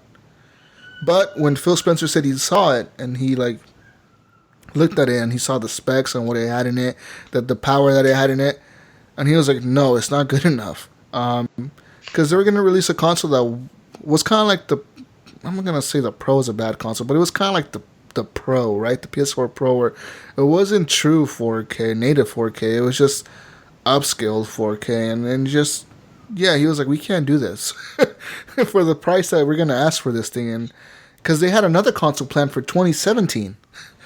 For like a 4K console for 2017. They're like, that's what Scorpio is. Yeah, and they were like, so at the end of the day, we just said, fuck it, we're going to make everything into the Scorpio. And they did that instead. And I think what happened is that box that they were originally doing got scaled down a bit for a cheaper price and turned into the S. Yeah. Okay. So with all that being said, they're saying that, they're happy with what they have coming out in 2017, and they expect it to be fairly priced. And they expect it to do well with 4K TVs and even 1080p TVs. They said, like, you're going to be able to get, 1080p on all your games. Yeah, it'll be a nice change. Yeah, we'll see what happens. He says, they asked him about the PlayStation 4 Pro, which, did launch last year as the most powerful console ever last year. And he says, the choice they made on the PS4 Pro, he gets that choice from Sony's perspective and what they wanted to do, like last year. He says they built a good, 2016 model for the PlayStation 4, and, with what they had available to them at the price they could get it at. And they did that. He's like, so I congratulate them. But he believes in a better console and a more powerful console, and a true 4K console, which is coming out this year in 2017. Woo! So it's exciting. It's exciting news, man. I just want to see how it plays out. I already see fucking Sony slashing prices and shit. Hey, that'll be a good time for me to pick up the PS4 Pro, $200, motherfuckers. Yeah. Okay, I love competition. It'll be awesome, man. You guys like console wars? I like low prices. That's right. Guys, Nintendo has put a bounty on Nintendo Switch hacks. So now they pay you up to, I think it's $20,000 rewards. They want hackers to report bugs. Yeah. That's kind of interesting, right? I mean, if you're a hacker, you can make up to $20,000 to report some bugs, and then not bad. I mean, imagine being the guy that finds like that bug that can steal everybody's credit card information, and you give it to Nintendo. They're probably going to pay you that $20,000. Oh, yeah. Probably. If you're into hacking, go hack the Switch and report to Nintendo. Don't hack it and steal everybody's information. Go hack it and report to Nintendo and do that. Be a good gamer. Be a good hacker. Don't steal everybody's identities. More news, guys. More news. Nintendo news, guys. The NES Classic has now been discontinued. They are no longer going to make it. The next shipment, I think it's next month. It's the last one. No, it's this month. Or this month? Yeah, and that's it. Yeah, that's it. No more. But do you guys think that this is because of the modding? Like, the modding community has just modded the shit out of these things and figured out ways to add, like, hundreds of games to it. And now they won't be able to sell their back catalog, so they're getting rid of this? That's what I'm thinking. That's what I'm thinking it could be part of. And they probably weren't making much money off of these. Yeah. Probably not. Yeah, I never got one. This is going to be a huge collector's item. If you have one of these 20 years from now, the Nintendo Classic's going to be worth a lot of fucking money. If you have one of these sealed, fucking save it. Don't open it. Just fucking hold on to that shit. Keep it. Fucking put that fucker. Put it in a plastic bag and it was like $300. I was like, forget it. I'll never pay fucking. I'm never gonna pay overpriced for that thing. No way, dude. I'd rather just get a Raspberry Pi. Yeah, eventually I'll do. There's so many other ways I can play. Nintendo ROMs. Yeah, I've got my PC here, so. Yeah, exactly. The retro game. It's it's just it's really weird how it came out. It was such a big fucking hit, and they could have just pounded the shit out of these and put them out there, but it just fucking dropped right off. They just didn't bother with it at all. It was almost like they just said, no, we're focused on the Switch. We're not going to bother producing these because we're too busy trying to get the Switch done right now, and then now it's been hacked all to hell. So it's like, why would we put these out there when we're going to try and release a virtual console on the Switch and resell all this stuff, right? Because that's what's going to happen. So, right. Is your cat going nuts out there, Jesus? Dude, he is going fucking crazy. I don't know what's wrong with him. What's in that room? He's fucking heat. Oh my heat, god, buddy. dude. Yeah. Get him fixed. Crazy. Like, he's going psycho. He yells like a maniac. You gotta get him fixed. You gotta chop it off. It's weird because when he's in the bedroom, when he's in here with me, he's quiet. He makes no noise. Yeah. Put him outside the door. Not even 5 seconds after putting him outside the bedroom door in the hallway or whatever in the house. All you hear is him going like fucking nuts. I was like, I've heard him a couple of times. Yeah. Yeah, he was going loud right now, going crazy, and he was like all the way downstairs, and he sounds like a fucking kid screaming and shit. Yeah. That's what I thought it was for a minute. Oh, man. It's nuts. Guys, got news for you. Next week. You have news? The Jesus House news. Next week, I'm going to set up a streaming room. I'm going to stream. I'm going to make a room in a podcasting room. Nice. You're going to put up the what is it? Not the styrofoam, but make it like. Should I? Yeah. Should I put something up like that? I'm thinking about it. I don't know what I could do in that. I don't room. think you need the styrofoam or the foam, but yeah, maybe a green screen would work. Would you go on Twitch, Beam? Which one? I don't know either. That's the question. I'm trying to decide that too because I told you guys I ended up picking up an Elgato. I'm just waiting for it to show up, and I'm going to be streaming too. So YouTube. I don't know. Probably not YouTube. No. We gotta pick one. We gotta pick one and stick with it.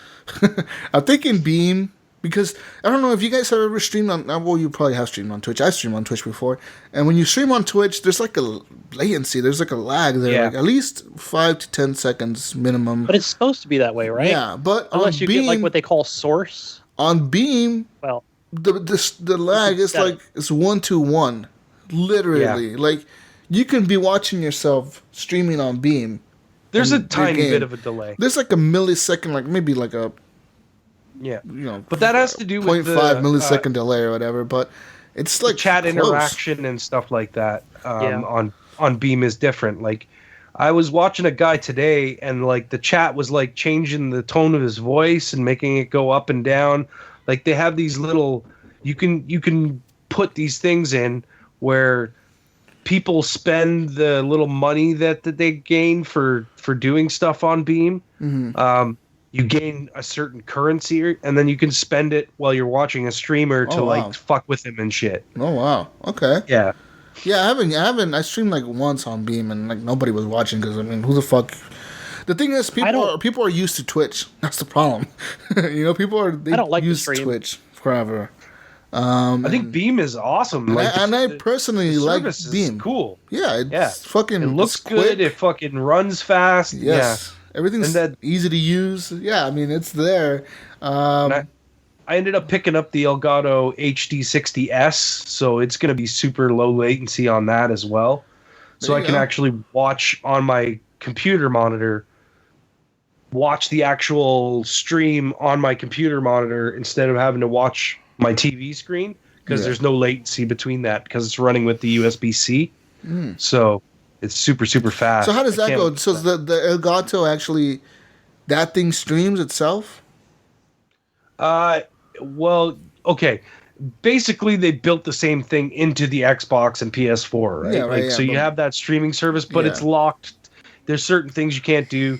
I'm going to have to use OBS. I can put overlays and use green screens and all that kind of shit. Okay, that's cool, man. With the Elgato.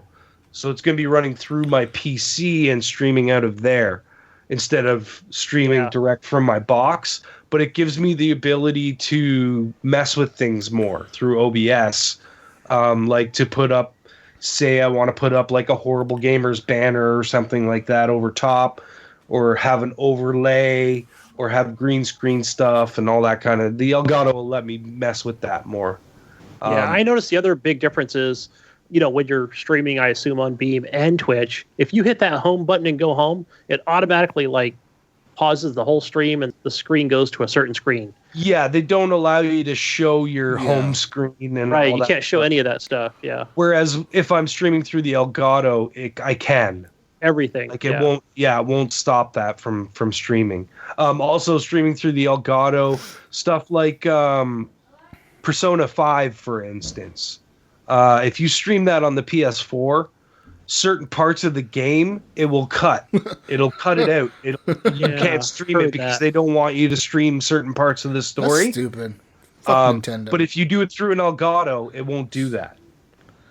So how do you get around that, Ryan? I mean, are you going to be just? But won't they ban you on YouTube or something, or won't Twitch Twitch police come and arrest you for streaming? That can happen. That can happen. This happened to you plenty of times. Put copyright strikes up on. Yeah, I've had a few copyright strikes. Oh, that's true. Yeah, a couple here and there. But that was mostly for streaming early. That wasn't for streaming content. I guess I was streaming content. So I wasn't whatever. Playing No Man's Sky a fucking week early and shit. You saw that. There was fucking... Yeah, there was at least... 1,300 viewers in there at one point? When I was in there, I was watching your stream at first, and then you switched over to the Horrible Gamers. When you were on yours, there was at least... there was quite a bit of people, man. Yeah, I got a lot of views. At least 3,000-4,000 on that one. Then you switch over to the Horrible Gamers, and as soon as you went live on Horrible Gamers, so that one went live. That one had at least 2,000 within the first 2 minutes. Yeah, that was crazy. But all it was people. Same thing happened when I streamed Mortal Kombat. I got that early, and I was streaming because you know how you could go in and do all the fatalities. Yeah. You could just do strictly the fatalities. I was just streaming the fatalities, fucking each character. And I was like, I'm just going to show you. And people were like, oh, we're going to ban. I'm like, why, man? Yeah. I'm showing you the shit. If you want to watch it, watch it. If you don't want to watch it, don't watch it. Yeah. Those people. Just spirited mob. I remember that. People on No Man's Sky, dude, that fucking chat was 90% of it was people saying that you don't know what you were doing. You suck at gaming. My fucking PlayStation Network account blew the fuck up with people messaging me. Yeah, how'd you remember that? Who you playing that? You don't know how to play that game. How do you know how to play the fucking game? You haven't even seen it yet. Shut the fuck up. Yeah, what are you doing? Yeah, you don't even know what you're playing. You're just walking around doing in circles. You're just going around in circles. You don't know what you're doing. That's two of those videos are actually still up. Wow, they left to this day. Yeah, two of them. But three of the other ones, there was the three other ones, and they all got fucking taken down. Yeah. Horrible Gamers knows about copyright strikes, guys. Look, man, let's be honest here. We get shit early. We're probably going to stream it. If I get a Scorpio early, I'm going to unbox that motherfucker and probably put it on YouTube. It's just, we're gamers, man. We love this shit, and we don't... get excited. People in our community like to think sometimes we take sides on an Xbox, Sony, or Nintendo, but in all reality, I try to make this a podcast that's non-one-sided. If Xbox fucks something up, we're gonna call them out. If Sony fucks up, we're gonna call them out. If Nintendo fucks up, we're gonna call them out. And let's be honest, Nintendo fucked the Switch launch up. I mean, it's successful, but no games. Fuck you. I'm not gonna buy that thing. It's But I mean, and then we're excited for the Scorpio, and the PlayStation is still doing good. We don't want nobody to fail. No, absolutely not. We do have a slight bias towards Microsoft, but it's not like I don't own a PlayStation. I still have one. I've experienced it. I play it. I play the exclusive games. That's what I like on it. I like Microsoft's platform, and that's where I game. You know why I don't have a PlayStation 4 and a Nintendo Switch? I have the money. I just don't have the time. If I had the time, absolutely, I'd buy it tomorrow. But Gunny, that's why I went with the PC. The Switch. I think the Switch would be good for you as someone that drives around and shit. Because, like, when you go off to fucking and you can't get back in time and you got to stay in a hotel, you just have your Switch. You fucking pull it out of its case and you start playing it. You know what I mean? That's true. When we're in our private little chat on Friday night and I get to my hotel room, I'm like, what am I going to do, guys? You know? Right. You could pull out a Switch and play it. Like, that's why I think that's where Switch is good for certain people. You know what I mean? Like, and there are games on it. Don't get it twisted. There's games there. They're just not the AAA games that you're expecting. And there's a lot of games that are releasing on it that are also releasing on other consoles, right? That's true. Because I had my iPad. That Lego Cities Undercover came out. And my mobile gaming. And there was a couple other games that have released on it. That Snake Pass game that's actually supposed to be really good. People have said really good shit about it. Lego Worlds, is that the one that we were watching Andrew play today? Yes, that was Lego Worlds. That's cool. I like it. I actually enjoyed the Lego games. Indiana Jones, Star Wars, all the Star Wars ones were awesome. But yeah, Lego Worlds, this is the first actually online co-op game. The other ones were couch co-op. Mm-hmm. Yeah. This is actually online? It's actually the online. Lego Worlds is, yeah. That's cool, man. I was watching. And it's on sale right now for like $20. I was watching that. Is it on Xbox? Lego Worlds, yeah. Yeah, oh shit! I didn't see that on the sale. So that's on the Xbox sale right now with all the Lego games at the very bottom of the list. I'll put my glasses on and go look because it looks fun. Speaking of Legos, that new Ninjago movie looks fucking cool. Yeah, man, it looks funny. I'm gonna watch it. Motherfuckers. Have you seen Lego Batman? I've not seen. No, it looks funny too. All the Lego movies are kind of like funny, man. They're just comedy movies. Yeah, that first one was hilarious. Yeah. Everything is awesome. But guys, another thing real quick. I don't know if you guys have played this game, Battlegrounds, on PC. It might be coming to the Xbox. I was actually soon. talking to Gunny. Is it? Yep. They're saying that they've actually had it running on an Xbox One. Huh. And they're currently working with Microsoft to bring it to the Xbox preview program. So nice. I think that game is going to blow up on Xbox, dude. And I have been tempted. Over the last little while, and I asked Gunny today. I was like, Gunny, do you have this PlayerUnknown Battlegrounds game? Because it looks cool, but I don't want to drop the cash on it if I don't have people to play with. I don't see PlayerUnknown or other games like it. For example, H1Z1, King of the Hill. I don't see them appealing. This one to me seems to have taken the world by storm. It's literally these are become number one on Steam, though, man. I mean, H1Z1 never became number one on Steam. This motherfucker took the spot away from what's that other game called? That fucking other game, the one that's League of Legends. It took the spot away from that. Yeah, it overpassed that in players and in like sales and shit. It overpassed that. Like it was number one. Like this game is fucking. It was just a mod, and it's fucking selling like crazy right now. So when it comes to platforms like an Xbox or they're saying they're gonna bring it first to Xbox, and they do continue to plan to bring it on the PlayStation 4. It's just PS4 doesn't have like a preview program, you know, like a preview program. So it'll probably release on PS4 when it actually comes out as a full-fledged game. Yeah. Right. Yeah. But think about that, man. That game looks good. It looks fun. They're fine. I watch them on Twitch on Mondays. Does look fun.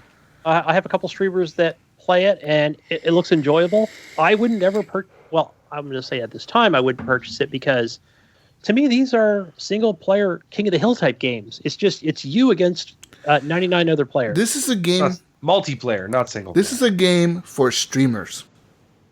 Yes, literally. Absolutely. Yeah. You get in that motherfucker, you try to survive as long as you can, and then you do it again, over and over and over, till you get good at it. That's what it's for. Yeah, so to me, it's not a survival. Well, It's yeah, a survival game because you have to outlast. You get dropped in with nothing, and you have to find everything that you need to fucking survive. It's a survival. 100 now, people. granted, I like the Arma game because it's not. What is it? The Well, this is based off of Arma. yeah, and there are a couple mods that are just like it, where the map gets smaller. You know, you have to go into the circle. Well, it does the same thing. It does that too. The map gets smaller and smaller. I mean, that's the whole premise with the game. Yeah. Yeah. And I don't like that. That's not for me. So, because I'm not that good, especially on PC. Neither am I, man. But I think this game is interesting. But you know, for me, it's the Battlefield 1s and the Rainbow Six Sieges where you work as a team. These are not really. In this one, I guess you could work as a team. I mean, you could work as a team until it came down to you guys. In the I'm gonna end. fucking turn around and kill all you motherfuckers. I believe H1Z1 does that with King of the Hill. You can actually go in and actually tag your teammates. Yeah. You know, so that they show up and you know you're the last two or whatever. In this one, I'm assuming that if I was to go in there and I was playing it, and then I was like, "Hey, Gunny, let's get on and play this game," and we both end up on the same server, and I'm like, "All right, Gunny, let's roll together. Jump out of the fucking plane right here. Let's go," and we do it, and we're running together and we're killing people, and it came down to it. I think you can get pretty far playing it like that. Yeah, but so far what I've seen on Twitch is just the individual streamers, rogue by themselves, go into the final bitter end. That's the definitive way to play it, right? That's the way you should be playing it. Fucking go in there by yourself. You're against everybody. Yeah. It'll be cool, man. I think that game will be doing very, very well on consoles. It's doing amazingly well on PC at the moment. And it's definitely a game that I could see becoming an esports game. Yeah. Yeah, you think? I think so, man. Think about if you get ultimate if it wasn't players, 99 and maybe and it was just down to 25 or something. Well, think about even getting 50 be... of the world's best gamers against each other. Do you know how long those fucking games would be? Oh, they would. Everybody would be camping. Everybody would be camping. Go on for they wouldn't hours. be long. No, because the map gets smaller, and I mean it goes. Yeah, the map shrinks. Oh yeah, I guess so. Yeah, it's like forces people to fight each other, right? Yeah, I guess every so many minutes the map shrinks, and it shrinks, and it tells you it tells you if you're outside that circle, you have so many minutes before this area is going to shrink, so you better be moving towards the middle. Yeah. We'll see what happens, dude. It'll be cool as fuck. I was wondering that today if it was going to come out on console. Yeah, they apparently said they already had it running on the Xbox One. I'm assuming they probably need to get it approved and everything through Microsoft. And I wouldn't be surprised if we hear about this at E3, and then all of a sudden at E3 they're like, available today at 5 p.m. or some crazy shit. I've got a couple of friends that are in the program that actually get games early. I wouldn't say they're not personal friends, but I do see them play, and I'm like, what is that game? It's not even in the store. And then I'm like, they're in some kind of ambassador program of some sorts. So yeah. I would talk about that, but I shouldn't. Yeah. Yeah, but there's ways you can there's companies you can sign up with that'll send you stuff early, and you have to sign a lot of NDAs though. You can't talk about them. Right. But they'll send you all kinds of shit early, systems and consoles and shit. I thought that was kind of cool because I asked him a couple questions on the videos that he posted. He goes, "Oh, okay, I'm now able to show this section today." So. But yeah, guys, besides that, I mean, there's nothing else really going on besides the Xbox One spring sale at the moment. There's a bunch of games on sale. Also, their controllers are on sale if you're interested in buying one of those colorful fucking custom ones. Yeah. $15 off, I think. You can customize them yourself. 15% off, I think it was. I think it was $84 up here. Yeah, I don't know if I'd buy one. If I didn't have an Elite controller, I'd probably buy one. But same here. I have my Elite controller. I have too many controllers as it is. I have 3 controllers, and I feel like I have too many. You're just making the colors, and it would just sit here and collect dust. It would just look pretty on my desk. That would be about it. The cool thing, though, is your Xbox One controllers will work on the Scorpio. Of course they will. So your Elite controller is going to work on the Scorpio. Yep. Now, what if they release a console with no controllers to make it really cheap? That'd be fucking cool. Ah! And also, they can't really. You can't really do that though. People Every complain. console comes with at least one controller. Have you guys seen the dev kits for those things? They look pretty cool. Yeah. Yeah. It's like the Xbox One S, doesn't it? It does, but it's a little bit taller because it has like that shit on the bottom for the screen or whatever for the frame rates and stuff. Yeah, but that's not going to be on. That's not going to actually be on. That's just the dev kit. That's just for them to be able to. And they're saying register. They're saying that this Xbox, the new one, might not have that big ass vent on the top. Yeah, I heard something about that. It's gonna have it like kind of how the PS4 is throughout the back. Yeah, well, yeah, because the way the fan works is it's like it's twisting the air and spitting it out the back. Yeah. The way they've set it up. What I was watching in the Digital Foundry video, they were talking about that and how it dissipates the heat and spreads it out and through the back. Vapor chamber. You get to vape. Yeah. Your Xbox Scorpio is liquid cool. You're gonna have to put some e-juice in that motherfucker once in a while. You can put different flavors in so that it'll smell different. Go to the store. Yo, can I get some Tomb Raider vape? Here you go. Here's some Tomb Raider vape, and you put that fucker in there. That's gonna be the name, the Xbox Vape. The vapor chamber. Yeah, that's fucking hilarious when they talk about that. I was like, you guys really couldn't come up with a different name for this fucking thing? The vapor chamber? Yeah. Oh, well. We'll see. It looks cool, man. I'm so excited for E3. E3 is going to have, I'm telling you, everybody's excited for the Microsoft conference, as you should be. Yeah. But Nintendo, I know, well, not Nintendo, they don't really do much. But I think Sony is going to surprise people this year.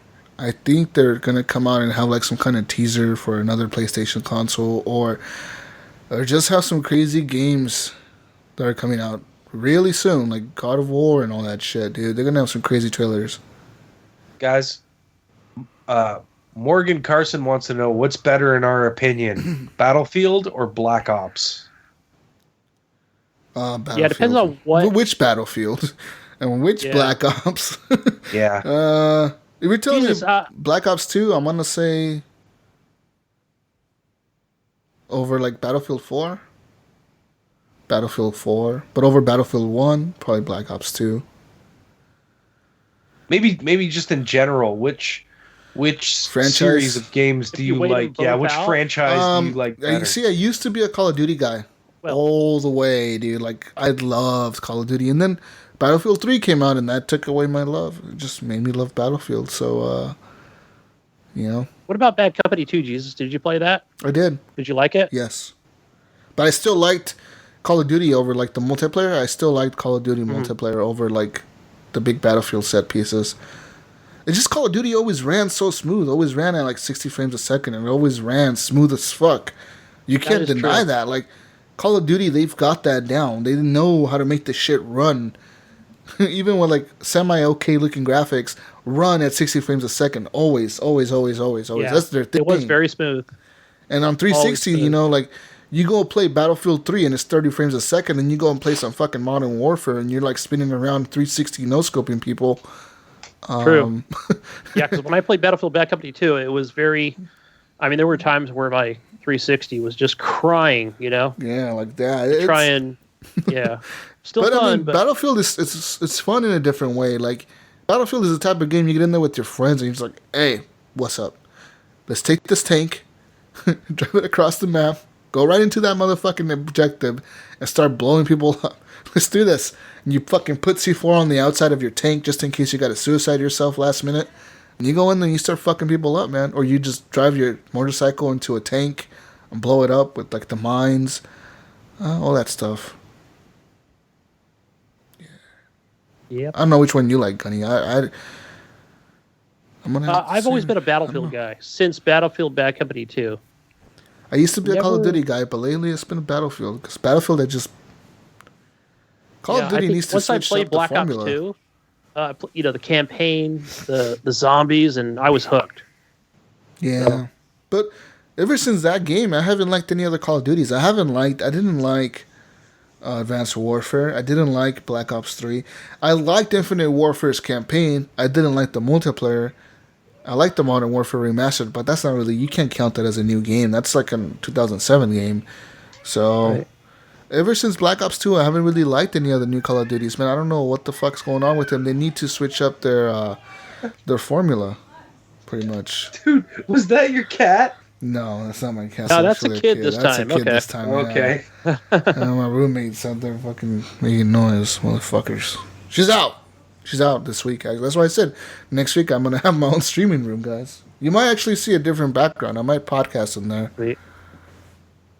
I'm just no more Star Wars posters in the background. I might move him into that room. No, actually, I'm thinking of doing something different. Yeah, but we'll see how that works. I don't know if it's gonna work. I don't know. Yeah, actually, I went down to my garage today because my water heater broke, and I saw all my posters that I have down there of games. Because when I first moved into this place, that was my gaming area, like the garage.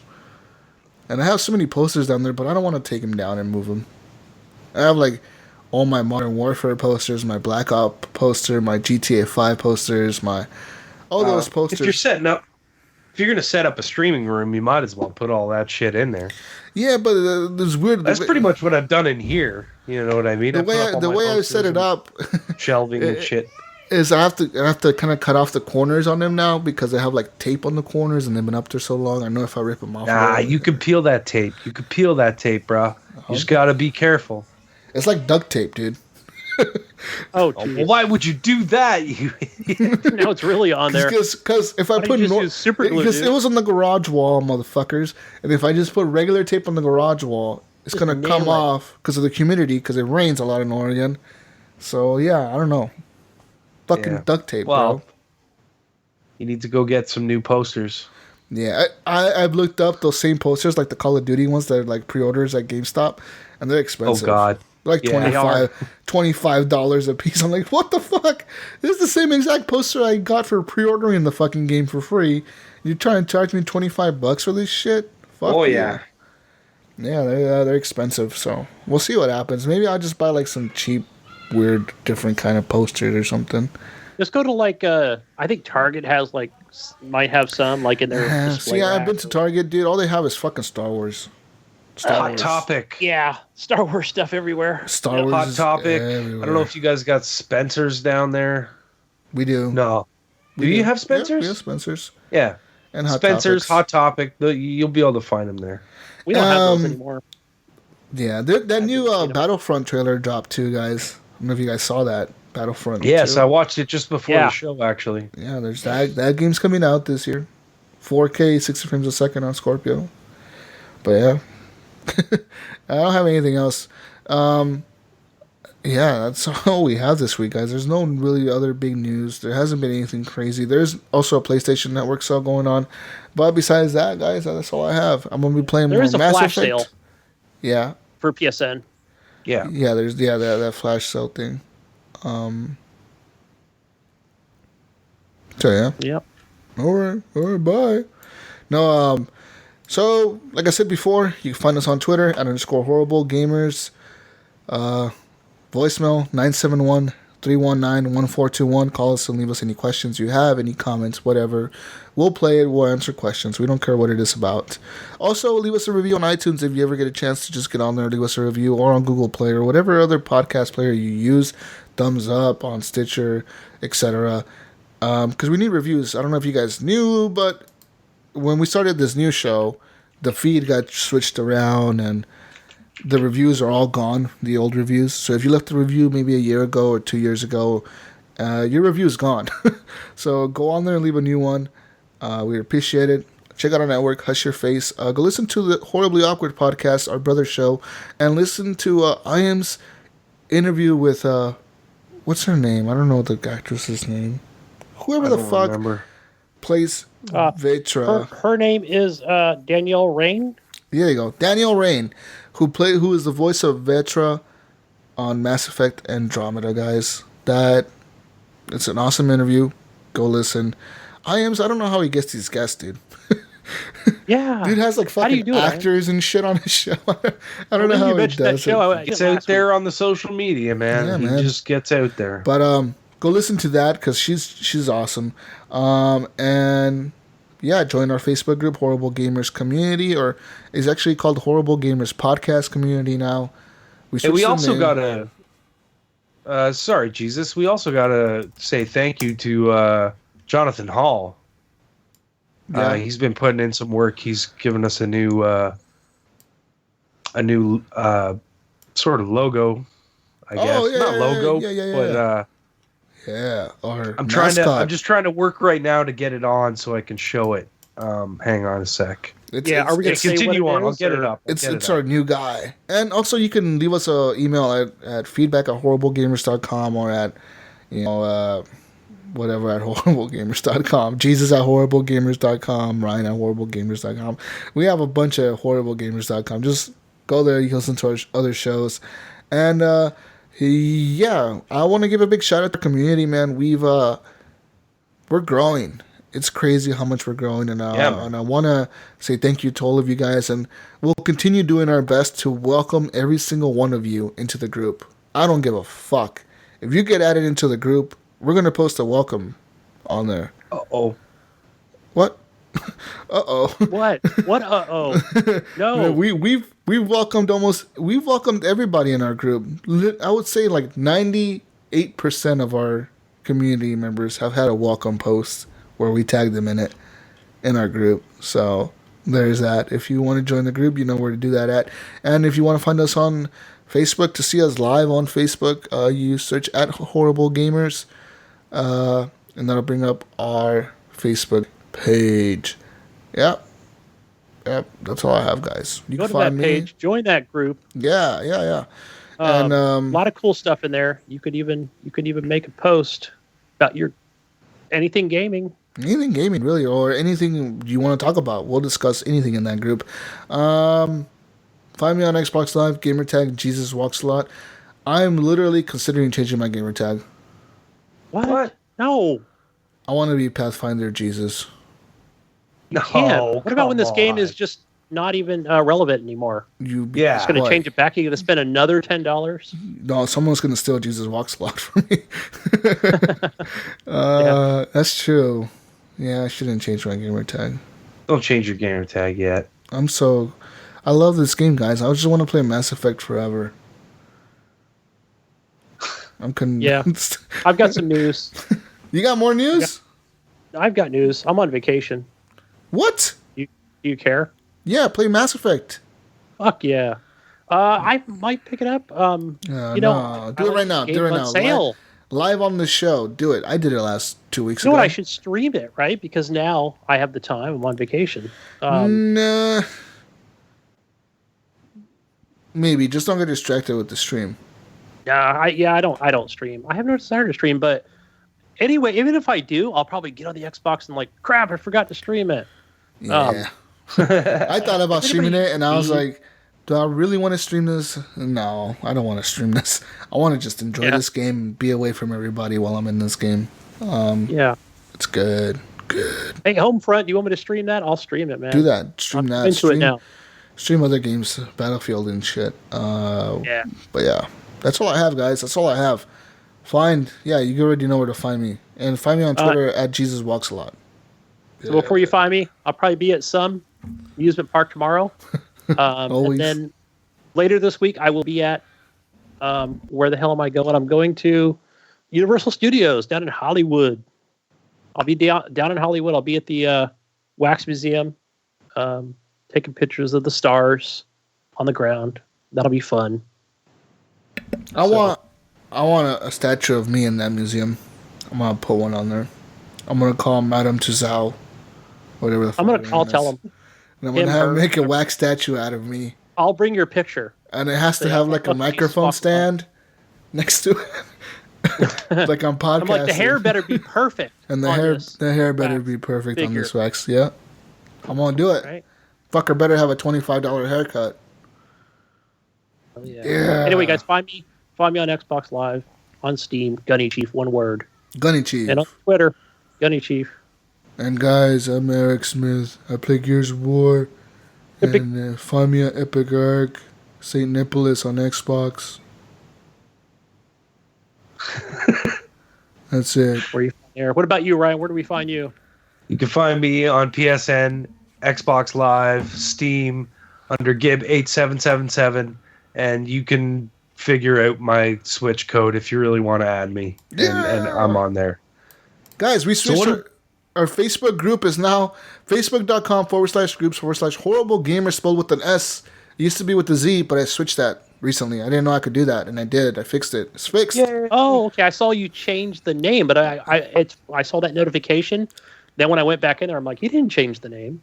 Yeah, I did. It's Horrible Gamers Podcast Community now. Because the thing is, we had some dude go in there, and he's trying to sell us shit. And I don't want nobody to get scammed in our group. You know what I mean? Like, that's what he's trying to sell. People. I didn't see anything. He's trying to sell like a PSP with like 1,000 games or some shit for like $400. I don't want somebody to pay him through PayPal or some shit, and then all of a sudden like him scam somebody. So it's not our group is not. Our group is not a fucking store. Yeah, you're not gonna go on there and buy shit. Not Craigslist. If anybody's gonna sell anything in our group, it's us. And if we're selling it, trust us, we're not gonna scam you. But I just don't want you to buy something from someone else and then get scammed or something. If you're listening, dude, the dude who posted that PSP or whatever, forget your name. But if you're listening, man, it's just not a group to sell things on. We're not a group to sell things. No, there's buy and sell groups out there for stuff like that. Go there and do that, man. Like no offense or anything, but that's not what our group is for. Our group is to bring communities together and to bring gamers together to have a good time. And I can understand maybe someone wants your PSP. I mean, probably not in our group, to be honest. Anyways, no offense to you, but we're not a garage sale. And if any one of you buys that PSP or gets scammed out of anything in our group, sorry, but it's at your own risk, because we're not going to be able to help you out with that. Simple. Exactly. Especially because it has nothing to do with us. Yeah, right? We don't really. We just manage the group. We don't tell you what to do with your life. And also, if you are being harassed by somebody else in the group, let us know. For sure. Yes. We don't hesitate. We don't hesitate on banning people. I've done it before. I've banned a few people before for talking shit and harassing our gamers and harassing people for liking a certain platform better than the other.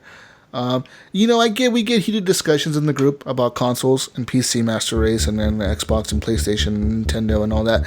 But guys, we're all gamers and we love each other. But don't fucking bully our fucking community, because I will fucking ban you, motherfucker. I'll ban the shit out of you. We will not hesitate. I mean, it doesn't happen often. We let things get heated because people have different opinions on things. So things do get heated sometimes. So don't think that just because you have a different opinion than somebody, just don't nail somebody. You know what I mean? Don't make them feel like you know what I mean? Like shit, just because they have a different opinion to you. You know what I mean? Have a civil discussion. Let's be adults, right? That's right. I know we act like children most of the time, but we're not. Sort of not. Woo! Woo! All right, guys. That's all. With that being said, we love you guys, and we'll see you on the next week's edition of the Horrible Gamers Podcast. Peace out, Brussels sprouts. Bye. Later, guys.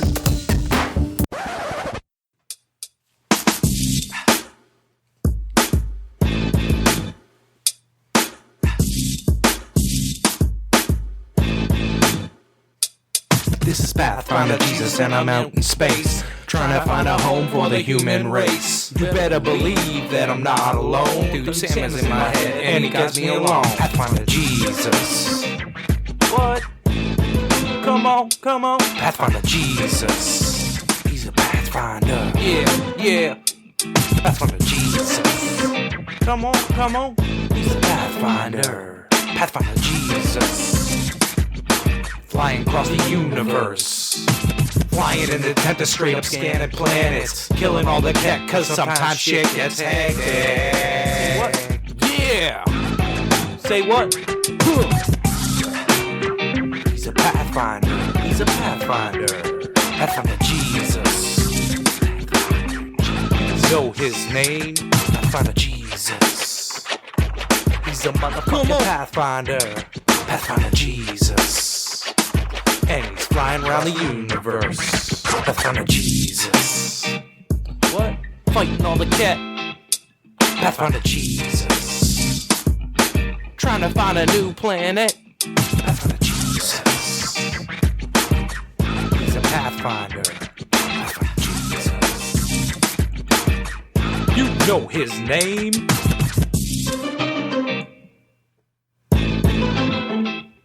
Pathfinder Jesus. He's a Pathfinder.